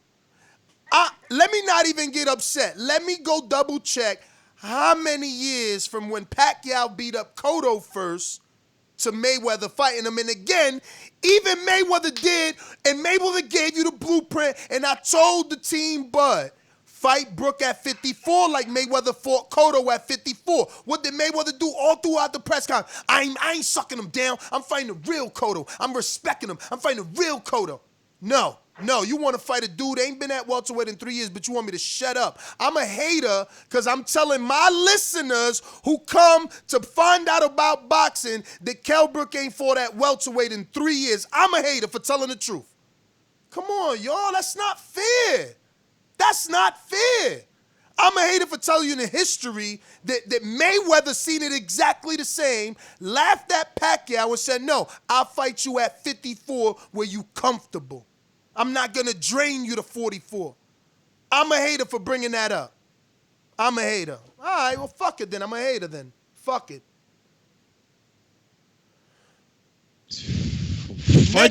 Next up, Canada. What it do, champ? Champ, you there? What's up? Yeah, what's up? What's up? What's good? Listen, man, it's crazy, man, being an Errol Spence fan, you know what I'm saying, and understanding that, you know, you cannot deny Terence Crawford's talent. The talent is there, you understand? But everybody can see clearly that he's not in control of his career. And Bob is out here saying everybody's outpricing themselves, not giving it an opportunity for a negotiation. It's just sad to see, man. It's sad to see. Nobody, you know what I'm saying? Everybody want to call out Terence, let me fight, let me get a fight. But here comes Bob. Here comes Bob holding on to that money, super tight. You know what I'm saying? Is he worth it or is he not worth it? The talent to me seems like it's worth it. What do you guys think? You talking about who being worth it? Brook? No, Bud. Being worth it to pay his opponents what they're asking for. He's a hard fight. Bruh, I don't know what's the problem, man. You know, the way the bud tenders tell me, they like, Ness, why don't you see it? All the world-class trainers see it. All the real writers see it. Everybody sees it. So if everyone sees it, why is it so hard to make these fights? I don't understand. And I really think that everybody needs to go to Bob, man. That must mean the money is there. When you the top guy, people want to see you lose. So that's why they pay, to see you lose or to see you win. Floyd told you that years ago, so I don't know why it's only hard for him. Everybody else. I see Loma getting the fight he want. Tyson Fury got the fight he want. Ramirez got the fight he want. I'm just saying, man. I'm just saying. So everybody needs to turn their attention away from Errol Spence fans and talk to Bob, man. Get in Bob's inbox and ask Bob what's going on, man. You got to get Terence out there, man. He is that good. He's still not going to beat Earl, though. But all right. Let me get to... You got something? No, I was just going to say, you know, four fights in the welterweight division against guys that, you know, obviously are not the guys we want to see. I don't know, man. Maybe he's just being paced. He's being paced very slow. Yeah.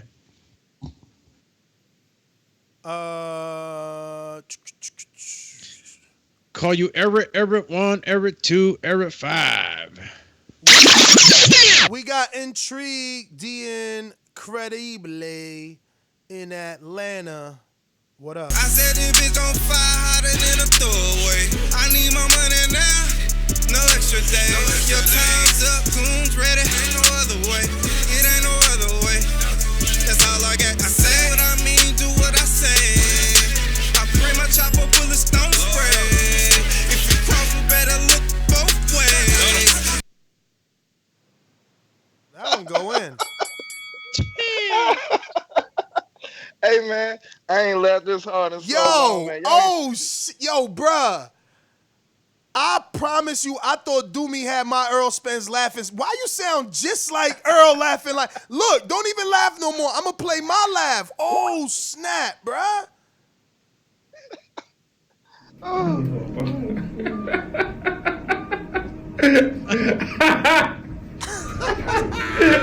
You got a live Earl on the line. Hey. I can't stop laughing, but the chat going crazy, man. Butter Beaties is real, people. Y'all got to leave these folks alone, man. These folks is going crazy. The range, just screaming for no reason.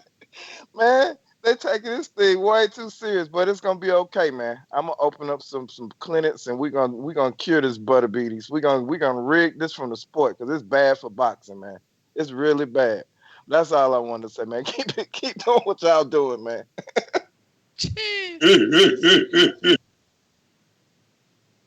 DBX on the super chat says, "No, the GOAT, you dig? Flex bicep emoji. CYP is deleted."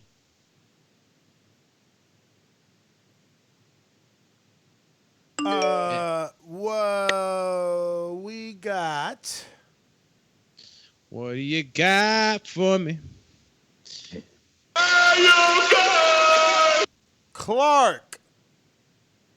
Yo, Yo.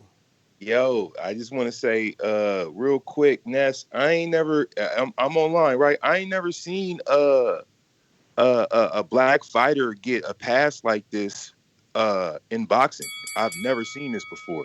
This is the first time Floyd didn't get this pass. I'm talking about Crawford. Tyson didn't get this pass. Tyson about to murder Roy Jones based off of what we talking about right now. He never received the respect in the boxing world. Yeah, casual fans and people give him all the love in the world, but in the real fight world where we really judge it, we don't give Mike Tyson that kind of love. He was a great talent, just like Bud, but until it's proven in the ring, we don't get that kind of credit. So now Roy about to die in the ring. I hate to say it like that, but Mike Tyson not coming to play because he understands that he has something to prove and he left meat on the bone. So the same thing with Terence Crawford, 32 years old and ain't never fought nobody. I hate to say it like that, but just because you got all the belts at 140, who would you fight? None of those guys are any good right now. Somebody should be worth something right now. Ain't nobody worth. Cut it. Postal didn't look bad, even though I had Ramirez winning. I had him winning, but Postal didn't look bad. Delorme has looked better, even though he just lost. He's looked better since that Crawford loss.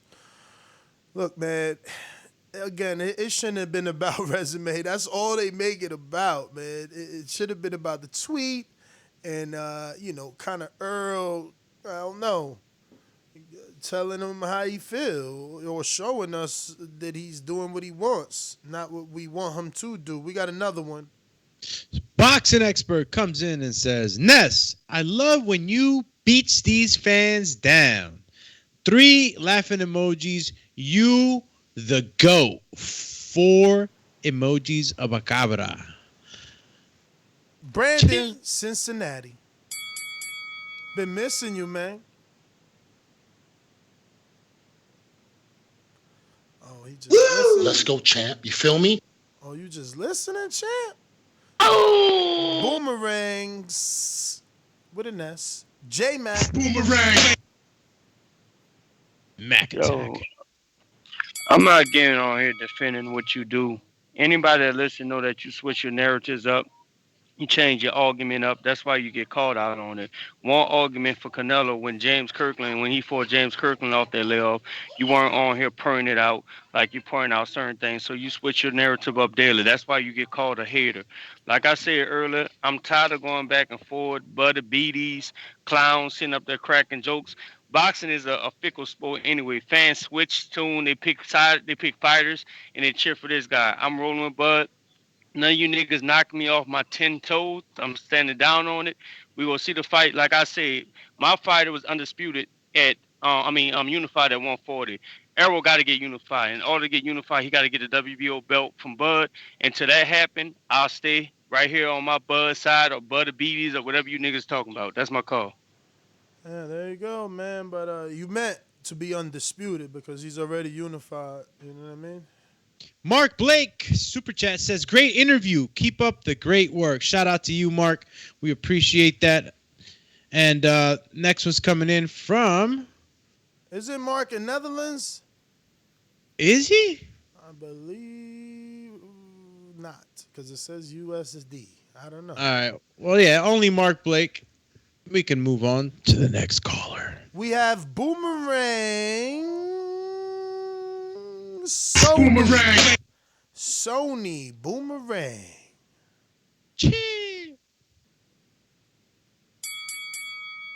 If you can, get my boomerang to J Mac or Stoneball. Stone. He's scared, y'all. He's scared.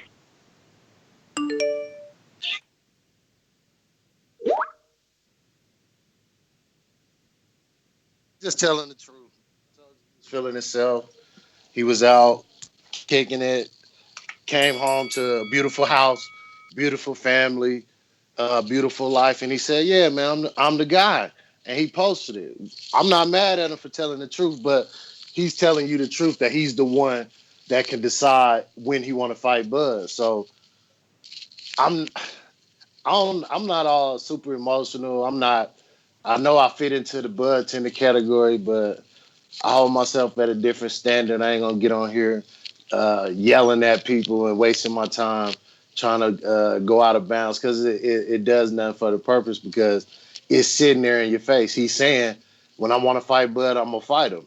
And how you take that as a Spence fan, that's on you. How I take that as a Crawford fan, that's on me. But it's a fact that it's sitting there. And we can stop all of this 50-50 and guys ain't never been. Look, Sugar Ray retired for 2 years and didn't take the fight. 2 years. But we don't. But guys, no, we don't give guys a hard time. This never happened before. Sugar Ray retired for 2 years and then came back and took the fight. And all of this 50-50 fight. Let's pull up Earl resume. Where I don't like the resume talk either, but how many 50-50 fights in Earl last 10 fights would you say when going into that fight there was a 50-50 fight? Won't be Mikey. Some people were saying he gonna kill Sean. Sean can't sell out a.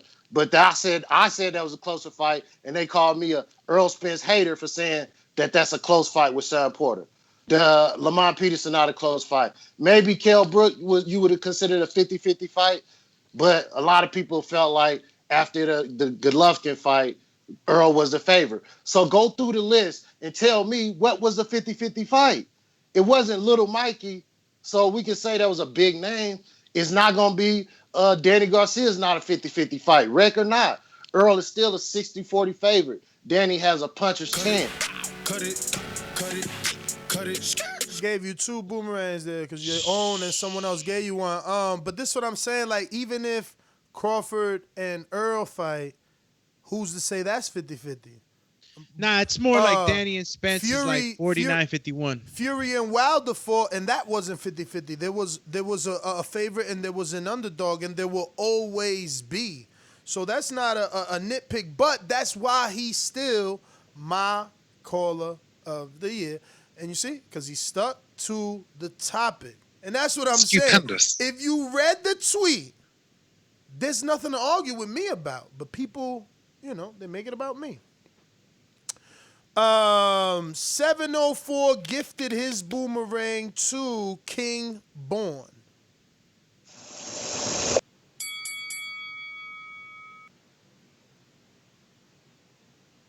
Chee. 704. I mean, King Born. Yo, you hear me? Yeah. We are the world star. We are the world. We are the lovers of boxing. All we want to do is get the fight and make it right. But ain't nothing going to happen till these motherfuckers fight.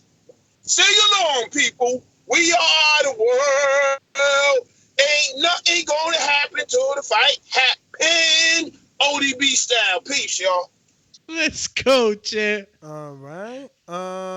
We got a new caller with no username, champ. What's the area on that? Nah, it's not an area. He's on It's Skype. on Skype. He's on Skype. Skype. Whoa. He's on Skype. You are sitting in your mum's spare rooms, just tickling your bollocks. Yo, Skype. My man, if you feel like you want to talk, we talking to you.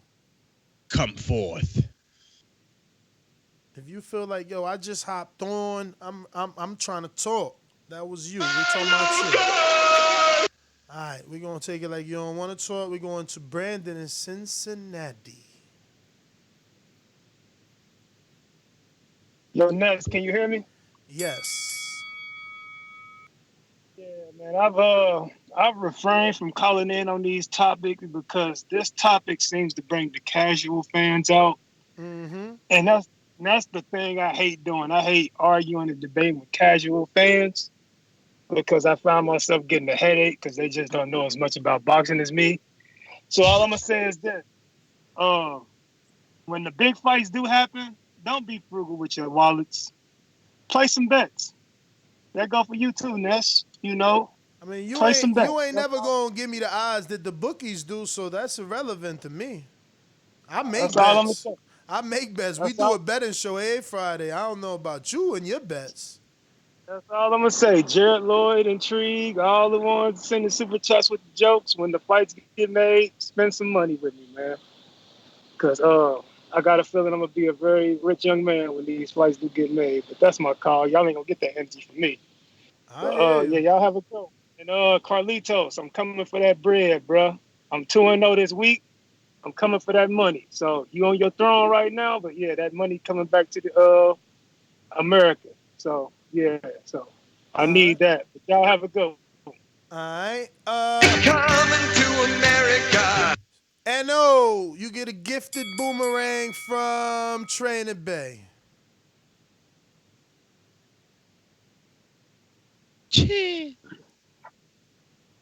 Yeah, bro. It is what it is. The proof in the pudding. That's like I said. I'm just waiting for the fights, bro. That's it. Everybody know who I got my money on. You did. Whoever want to bet me with the Cholo fights, at the Cholo they gonna clean. They gonna wipe the floor with the competition coming up in what that is. That's September, right? Yeah, September. What the date is on that one? I gotta double check that. But I got For money. who? For I got Earl? Nah, for the Cholo, like it did. Oh. Brandon, what's him? Like, Brandon, I got 100 on board to the Cholo. What's good? Let's get it in. You understand me? Let's get it. And that's they want the money. I'm bringing the money. What's up? Let's make it happen. You did. I got 100 on the Cholo and Spence. You heard me? Let's get it popping. That's my Okay. call, man. Yo, yeah, that's some, I don't know who taking Derevyanchenko. Everybody talk about the Charlos. Let's see who really gonna pick Derevyanchenko against Jamal. You got a super chat? Super chat from Boxing Expert. Hay que hacerle un corrido al difunto CY Queen. Corrido, difunto. I'm gonna have to translate this the right way. He putting you to work. Yeah, no, it's this. All right, look, we have to make a song for the deceased CY Queen. Boomerang Intrigue. Boomerang. Give it to PBC, Ness. PBC. Gifted Boomerang. Hey, play my song. I ain't never got my call. You lying.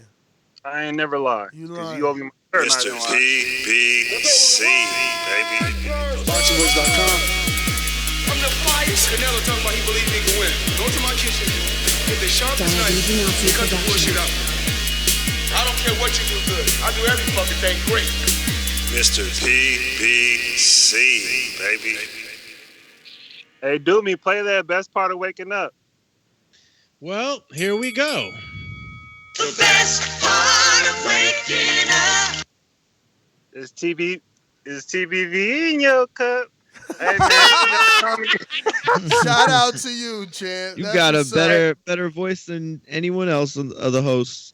Yeah, you know, this is another Comedy Central and shit. You know, when we talk about Terence, but last time I checked, I was driving through PBC neighborhood, and Spence said he's the best. He ain't got no promoter. You know, holding his cash in his pockets. He makes the fights he want to make. He don't have to fight bum lords and one-eyed dudes and one-eyed lobster tails. You know, and Yo, this is crazy, man. You call crabbing That Tyson Fury was a fat one-eyed man for lobster 2 years, and Terence Crawford been in 147 for about 3 to 2 years, so he ain't even got a fight yet. That's big. He hit Amir Khan in the nuts and got dropped by Crab Lobster. Y'all wildin'. Hit Amir Khan in the nuts. Holy testicle Tuesday. You know what's funny about that? That Amir Khan, I feel like, didn't he win that fight over Zab. Zab felt the same way, like, yo, you hit me in the nuts. And the ref was like, hell no, that wasn't in the nuts. I'm counting you out. Remember? Zab and Khan. Oh, obviously I'm asking Mario. He's not going to admit it, but there was something like that, like a low blow, and Zab tried to like, yo, he's looking at the ref like, yo, it went down to one knee, and it was like, you counted out, champ. Let's see here. That is everyone's boomerang, I believe. Yup. Boomies. My man Damo Jackson on the super chat. With the nothing love. Nothing to say, just showing us some love and support. Speaking of support, there are other ways you can support the show. You can hit that thumbs up button. You can hit that bell, because if it ain't shaking, you ain't baking with us in the morning, or any other show where we are always coming and breaking news and doing so much other things throughout the day. We almost got you through half of your 8-hour work schedule. Yep, 21 my hash more brown minutes. with the stale edges is the perfect. 21 more minutes, and we got you through half your work schedule, which means you should be taking lunch, or we freaking work straight through lunch because you started at 8. You understand what I'm saying? Like, we got you through half your day. 21. Let me see a super chat for $21 more for 21 more minutes. I'm being cheap. I'm joking. I gotta go. My dog's looking at me like, yo, what the fuck you mean? Look, Mario said I'm out. Mario said, what the F is wrong with this guy? He didn't even stick around for the joke. He said 21 more minutes. Pew! Nah, champ. He disappeared. That's crazy. Wow. Yo, so the my last dog caller, Tiger's ears rang up when you said that. My dog was like, what in the Yo, the last Skype caller, we haven't gotten to, oh shit, we never went to Keem either. Let's go, champ. No one left behind. Keem, did we go to you? And are you going? All right, there goes the other caller we didn't get to. Yeah, shit. All right. Keem, is that a no? Going once? Twice? All right. Keem? No, all right. All right, so we'll go to you, sir. You just unmuted twice. We're talking to you. You're free to talk. All right, let's man. talk. Yeah. Yo, what's up, man? Yo, man, look, I just had a couple of questions. Well, main one, you were talking about Mikey Garcia, and you were questioning his Bud Crawford's his leniency at or his lineage, I should say. My bad. His lineage at 135. Yeah. And I just wanted to know, like, who did Mikey fight at 135? I'm looking at his career right now. What makes you think that Bud needed to fight Mikey to become the man? Like, because Bud has 3 victories at 135 that I would put against anything Mikey's ever done at 135. So what do you think about that? So you don't think that Mikey's Salido win was bigger, even though it wasn't at 35? But Mikey had a Hold on. I just said 135. Hold on, but also you got this Zlatan Cannon, who was a champion, right? Also Mikey beat Easter, who was a champion. Also Mikey beat. But by that time, my bad. Go ahead. I'm just giving you 35-pound wins because you don't want to consider Mikey a 35-pounder at the time that Crawford fought, because he was also in litigation. But I was saying there was a guy out there. That's just the bottom line. Like, he had the Salido win and the Rocky Martinez win out. You don't gotta mute, champ. You don't gotta mute. I want you. Okay, no. Yeah, you good. Yeah. So you think that? Hold on, my bad. Somebody else talking. But listen, even if Mikey was there, not there, right? You don't gotta mute, champ. I don't know why you keep muting. You good? Yo, it's just a habit, bro. It's just a habit. If you talking, no, you good. Perfect. If you got microphone etiquette, dog, we gonna get along. Good. What's your name? My name is Stormbringer, man. Stormbringer. Oh, he bringing. I like that. Nice. You gotta update your screen name. Get with the guys in the back. They know how to do that. I just downloaded it, bro. I just downloaded it. My bad. All good. No, listen. No problem. All good. So listen. Forget about Mikey. I'm just saying. No. But that's why I called. That was the premise of my call. Yeah, but it's still. I want to talk about that. But the premise. Look, Gamboa, right? So he fought Gamboa. Mikey ducked Gamboa. You know that, right? Nah.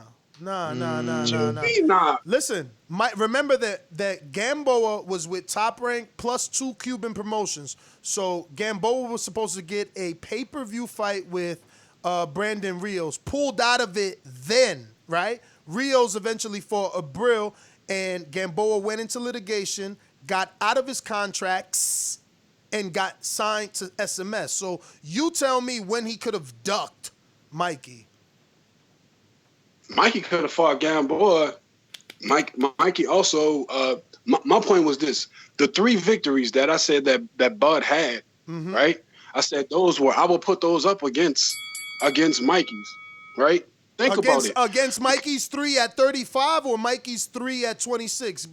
I need you to be specific. No. Not at super featherweight. I'm talking about at 135. Okay, so we're gonna use Mikey's wins at 35. Beautiful. So, I mean, you seem to discredit the Gamboa win, and I'm telling you right now, Gamboa would have washed Mikey. Mikey wanted no parts of Gamboa. Mikey also. All right, hold on. Let's debate that. But let's not go past that. You said. Okay, well, let me mute that. You're trying to say that Gamboa would have washed Mikey when you're forgetting. Gamboa, yes, sir. Yes, sir. Yeah, no, prime. He could be prime because, look, we have evidence, bro. See, I don't know 40 years ago. 20? I don't need box rec. And Mikey and Gamboa had a common opponent. Gamboa beat Orlando Salido, but he got knocked up and down that ring. And I mean down. Counted knockdowns. If you want, I'll Google it, tell you how many. Whereas Mikey was beating the hell out of Orlando, and then Orlando, they had a headbutt, nose broke or something, they had to go to the cards. But Mikey had already scored like 2 knockdowns on Salido. So Mikey, hold on. Mikey fought Salido in 2013 on January 19th. And let me sign in the box track just so I can give you how many knockdowns he scored. 3. 3, thank you. And then Gamboa. No, 4 total. Twice in round 1 and then 3 and 4. Thank you, Mario. Thank you. And then Gamboa. And then hold on, champ.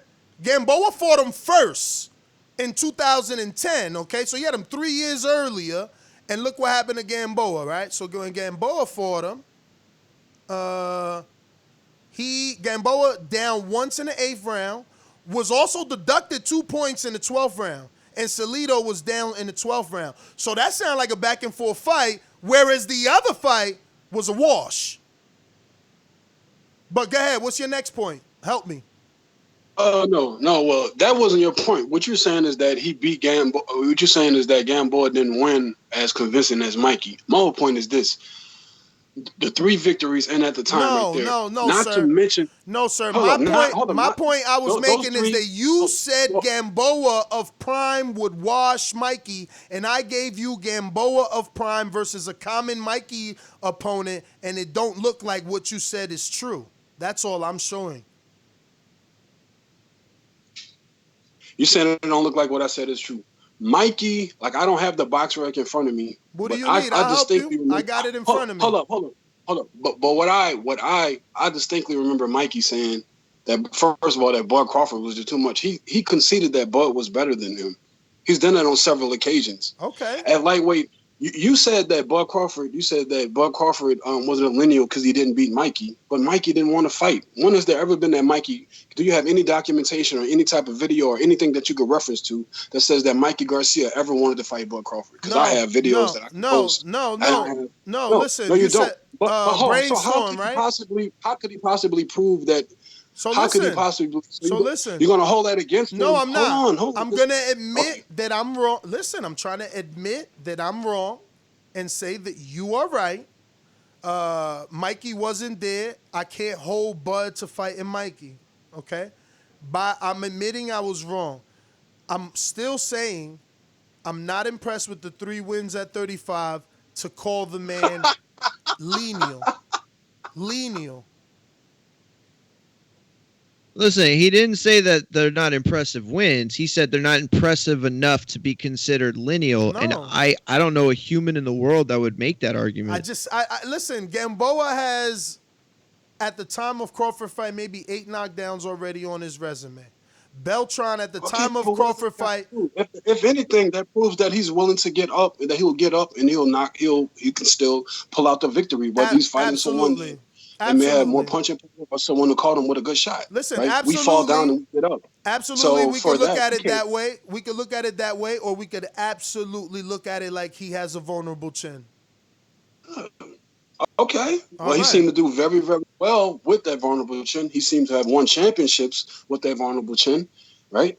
Now, when Bud Crawford fought him, he dominated him in a fashion that I've never seen anyone else dominate him. Yes, there was a round where Bud Crawford got hit with some good shots. But look, like I said, Gamboa in his prime, right? Would you consider Gamboa in his prime when he fought Bud Crawford? That's my question. What would I consider him? What? In his prime. In his when he prime. fought I Crawford. thought Gamboa was the shit, but remember, when Gamboa was the shit, which you don't want to say because it's out of context, you know, I'm a fan of the sport, so I remember when Gamboa was the shit, it was at 26. Gamboa's was. super fight was with a 126-pounder in Juan Manuel Lopez. He didn't fight him because Lopez lost twice back-to-back to Salido, who Gamboa went on to fight. Then his super fight was going to be Rios, who was HBO darling. But he decided, yo, in a pay-per-view, I got 3 promoters. That's it, I'm going to court. And he shot out, and 50 Cent and Mayweather helped him. I mean, I don't know what you want me to tell you. I really don't know what What I wins want at you to do is, 135 make all I'm Gamboa asking with for, that. hold on, Mario. Okay, go ahead. No, go ahead. Go ahead, Mario. No, Y'all you trying go. to double It's team. your It's call. cool. Go ahead. No, my whole point was this: like Ness don't need help, right? Like Ness is the king of narratives and twisting it. He don't need your help, Mario. But look, this is what I'm saying right I mean, he can add the facts. The reason why I called up is because you downplayed and you basically discredit Bud Crawford's lineage at 135 and him being that guy. So a fighter like Mikey who didn't want to fight him, Mikey don't want to fight him now.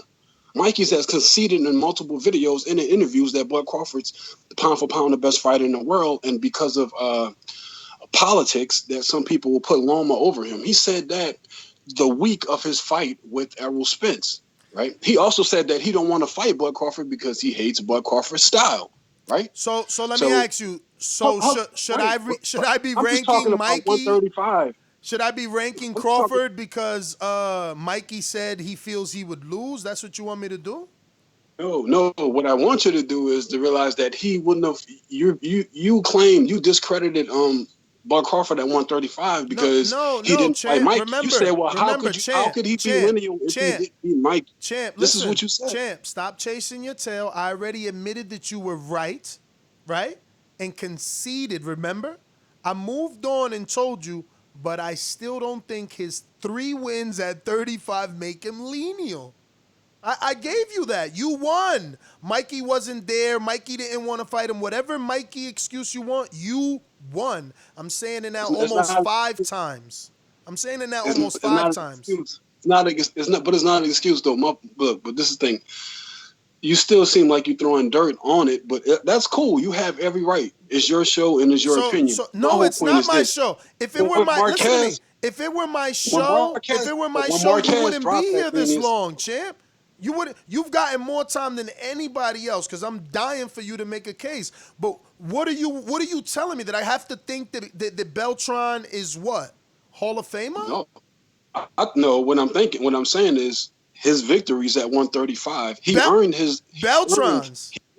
No, I'm not. It's not just Beltran. It's what he's done in total at 135. Who though? He beat. Hold on. He beat Ricky Burns, and he went to another man's country. Right? You could downplay it all you want. Right? Here we go. But that shit look like if you go back and you watch that fight, that shit look like a Klan rally over there.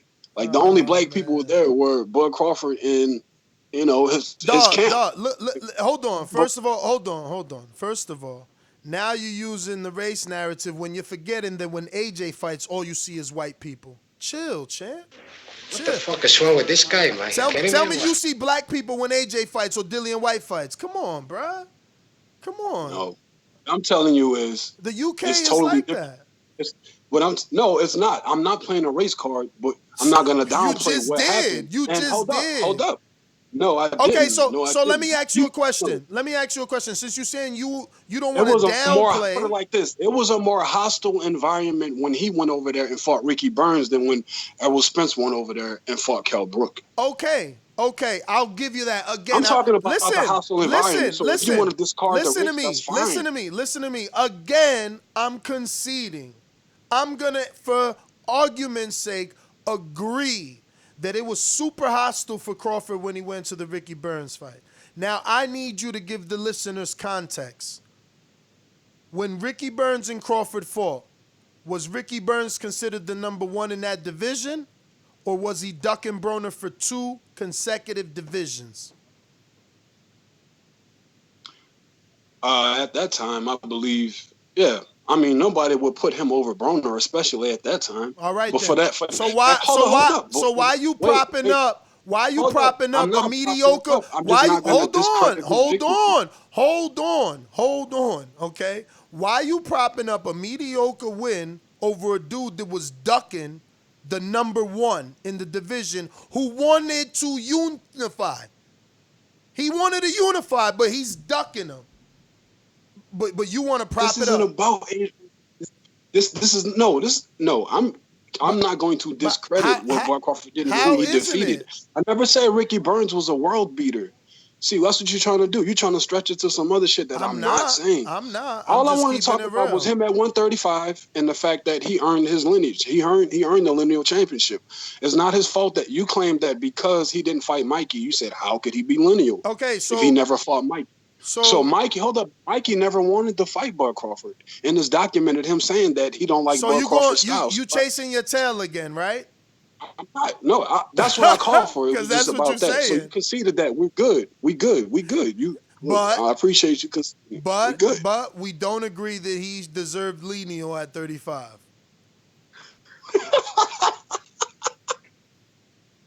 I mean, so who deserved it, bro? Because the only guy that you put in front of him that didn't want, didn't want to fight. I mean, if you really want me so to he get can't technical, get lineal because the guy that you holding in front of him if you really want me to get technical, he never fought Broner, who was the man. Broner was the man at 35. Broner was the man. Broner had a contract. So he was lineal, is what you're saying. He was a lineal champion. No, but remember, who else in that year, right? Look, Bud was at 35 from 2013 June, right? Until 2014 November, right? Okay? So 2 years roughly. Broner was in there from 2012 to the very end of 2013, right? So Broner fought 3 times on HBO. 3 times on HBO, right? Oh, excuse me. Yeah. So no, I said December. That's wrong. That was the Marcos McDonald fight. But 2013 February, and he was in 35. Oh wow, man, you right again, dog. He was really only there for 3 fights, but fucking Ricky Burns ducked him. All right, look, here's the proof. No, seriously. I just pulled it up. I was about to catch you. No. But you know it's true. You know it's true. Look, you know it's true. He fought Vicente Escobedo and DeMarco, which was his biggest win at 35. He beat DeMarco before Linares, I believe, right? So stopped him. Yeah, and he looked good in Atlantic City. Plus, it was packed. You know, a star was born. So then they did business with Eddie, and he was supposed to get the Ricky Burns fight. So Eddie brought Gavin Reese to Atlantic City. Broner fought him, beat him up, and he was supposed to get Burns. Burns ducked. Remember, that was 2 times because he was at 30. But Broner was at 35 legitimately from 2012 July to 2013 February. And Crawford was there in 2013 and in 2012. In 12, look, at the same time on HBO, oh no, his first shot on HBO was at 40. So Crawford wasn't even on the scene at 35 when Broner was there. It was Prescott. That was his. Crawford wasn't even on the scene at 35 when Broner was there. Crawford later, like a month later when Broner left. So there was nobody there. That's why people say who he fought. I'm sorry, bruh. Look, he fought. Hold up. He fought. He fought the fighters that he needed to fight to be. He fought champions. He fought undefeated fighters who were at bruh, that division. It's listen, not his listen. fault. Look, Hold up. look, It's not his fault that look. Broner I'm went gonna read up. them off to you because It's you not said his you fault. got box right there. Look, and look, Right. we But hold up. listen. But what I'm saying is, how can you trying to you want to penalize him for Broner going up? Like you want to penalize him for Nah, they that's like could have made it. penalizing Bud Nah, at nah, nah, nah, 140. nah. That's like hold up, but that's like penalizing Bud at But 140 bruh, because Danny Garcia went up to 147 but bruh, you before can he can get make a chance to that. fight. You can make that. Like That's that's not his fault. negotiations. That's negotiations. You can All make that.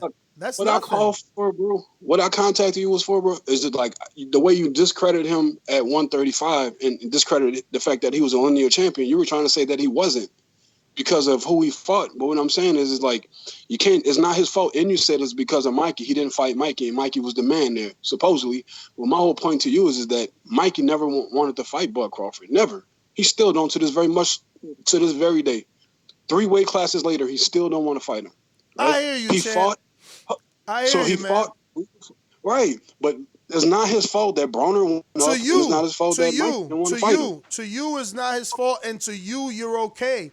I am not okay with those names and calling him You lenient. will never be okay with Bud Crawford, period. But I have a But question for you, why? Ness. Why do you believe that? Gave Why do you believe that? See, I've been doing this so long that you can go to December, March 30th, 2013 on this YouTube channel, and I bet you the next day is Sunday, and you're gonna hear me bragging about Bud.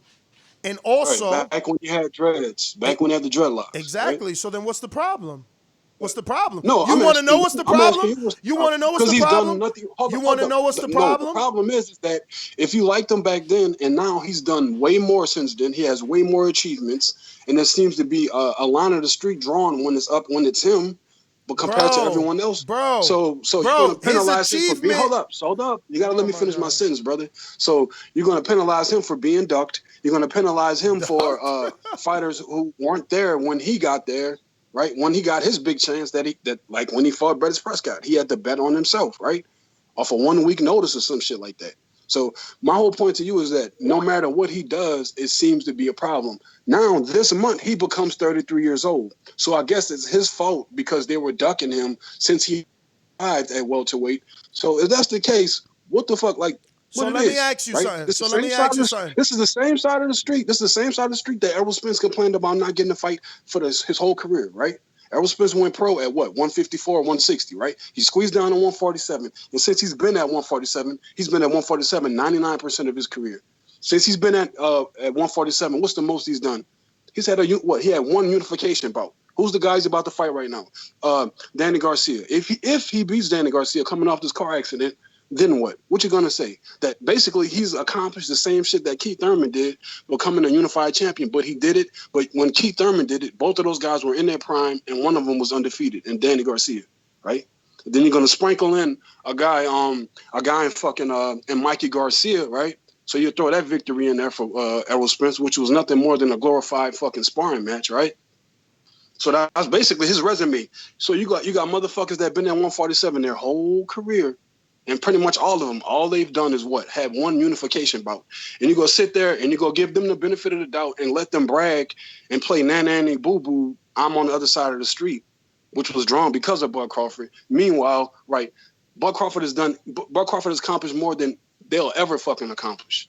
Keith Thurman, Sean Porter, Errol Spence, they all went pro at 154, 160. You gotta let me talk too. You gotta let me talk too. So what you're not saying is that Errol Spence fought top level opposition, not just on paper, considered in the world. Nothing that anyone has to argue about. You just gave those men credit, right? He's fought top level opposition in 10 less fights. And in 10 less fights, he's become the #1 welterweight. And in 10 less fights, he's unified. And on his 3rd straight pay-per-view. So you can choose to diminish and over-glorify sparring partners, like you said, that the Mikey Garcia fight was a glorified sparring match. Well, what the freak was Raymundo Beltran? He was an over-glorified sparring partner. So what are we talking about? Then you keep going back to this Gamboa fight as if it's God's given greatest win. His prime. Not true. His Not prime. true. His See, prime. you're You cutting me exaggerating. off. never I let said you that. talk. You cutting me off. I let you talk. His prime is at You're twisting. 26. You're twisting. His prime is at 26. I want you to tell the world what is Gamboa's big achievement at 35. Because his prime is at 26. And at 26, 35, any freaking way, he's got over 10 knockdowns in his career. 10 knockdowns in his career. Over. But you want me to give him credit for Ricky Burns, who ducked Broner for 2 divisions. 30 and 35. I'm lost. I'm lost. You said that already. The same way Okay. you said Okay, well, let me- already that his opponent Gamboa is so great. You see what I mean? You concede that. So at first, you concede that he was the lineal champion and he deserved it. But now, I never conceded. conceded. I never conceded. I conceded that I was wrong about putting Mikey in that argument. That's what I said you were right on. Which was the basis of my call, right? 'Cause you Perfect. put Mikey, So then, if you're like, done, we're right. done. If you're done, you're done. If No, you're not if you're really. good, No, if you're well, good with the small win, take it. It's not a small win. That's a major win because that No, was the fucking that's a foundation mistake. of the reason why you It's didn't a get them. mistake. All right. It's a mistake. Black and white. It's a mistake. That was a very emphatic. Listen, you know what's you not a spoke- mistake? What's not a mistake are the people that he's fought. The fact that you sitting here trying to act like Beltran is a world beater and Gamboa I is a didn't world say beater. that. When did I say that? And that's you stretching. That's No. you creating a narrative. I never You know, said. I never said you're that saying Beltran. you're saying I'm creating I a said I give narrative. him Listen credit to me. for beating You're saying I'm creating a narrative, but I'm following your narrative, which is Errol Spence is only beating guys that other people already beat. He beat a glorified sparring match. I'm using your narrative. No, that's not what I said. Oh, I I'm said that sorry. I thought you called I'm sorry. I thought you said the Mikey Garcia and Errol Spence fight was a glorified sparring match. That was. So right. so that what was, yeah. so what was Terence Crawford versus Beltran? I don't care if you all give right. Beltran. All I right. don't care. All Hold up. right. I don't care if you give. That was how a that 35 sparring pound match? He win. beat Carlos Beltran. Right. He That was him a at sparring 135. partner. Then He we was move on legitimately to a 135. sparring You partner. already conceded that I was right and you were wrong. Then we move on to that. Now let's talk about what's your name Bud again? Crawford's accomplishments What's your name overall again? because we're all boxers. Stormbringer. Someone's Shout out to you, accomplishments champ. I gotta go. This has been what, a 5-hour one? God bless. Yo, Nez GTO. Real quick, Ricky Burns won his vacant WBO title, right? I would have to check. Let me get a minute. Hold on. Because then how does that make him lineal? Bro, the lineal talk is crazy, man. Just the fighters, bro. Like, people crazy. Lineal for beating Beltran. Like, man, I'm out of here, bro. Whatever. Let anybody think what they want. Any super chats you got to get to? Yeah. Just had a couple of super chats. Let me get to them. Let me see. Boom.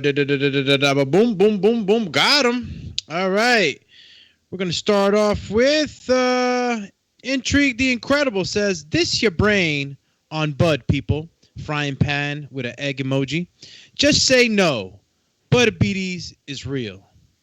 And Damo Jackson just showing us some love. Shout out to you, brother, for showing us some love, man. And we have, I believe it's Coach Rivera says, if you bring a debate and Ness smack you with answers, no le busques las 5 patas al gato. Mami dice, calladito, te ves más bonito. Translation says, don't look for 5 legs on a cat. Mommy says, quiet, you look a little better. 4 emojis with the zip mouth. Chee. All right. Okay. Let me just go reheat my hash brown one more time. Bye, ladies and gentlemen. Catch us on the next one. Peace. Don't forget to hit that thumbs up button. Helps with the visibility of the show. Hit the subscribe button. If you don't got the D at the end of that subscribe, you ain't part of the family, huh? Get that rose in your breast pocket. Help us out. Tell a friend to tell a friend. We appreciate you spending your time with us. We've been with you since that very morning. Breakfast, lunch, and dinner. You get us here, champies.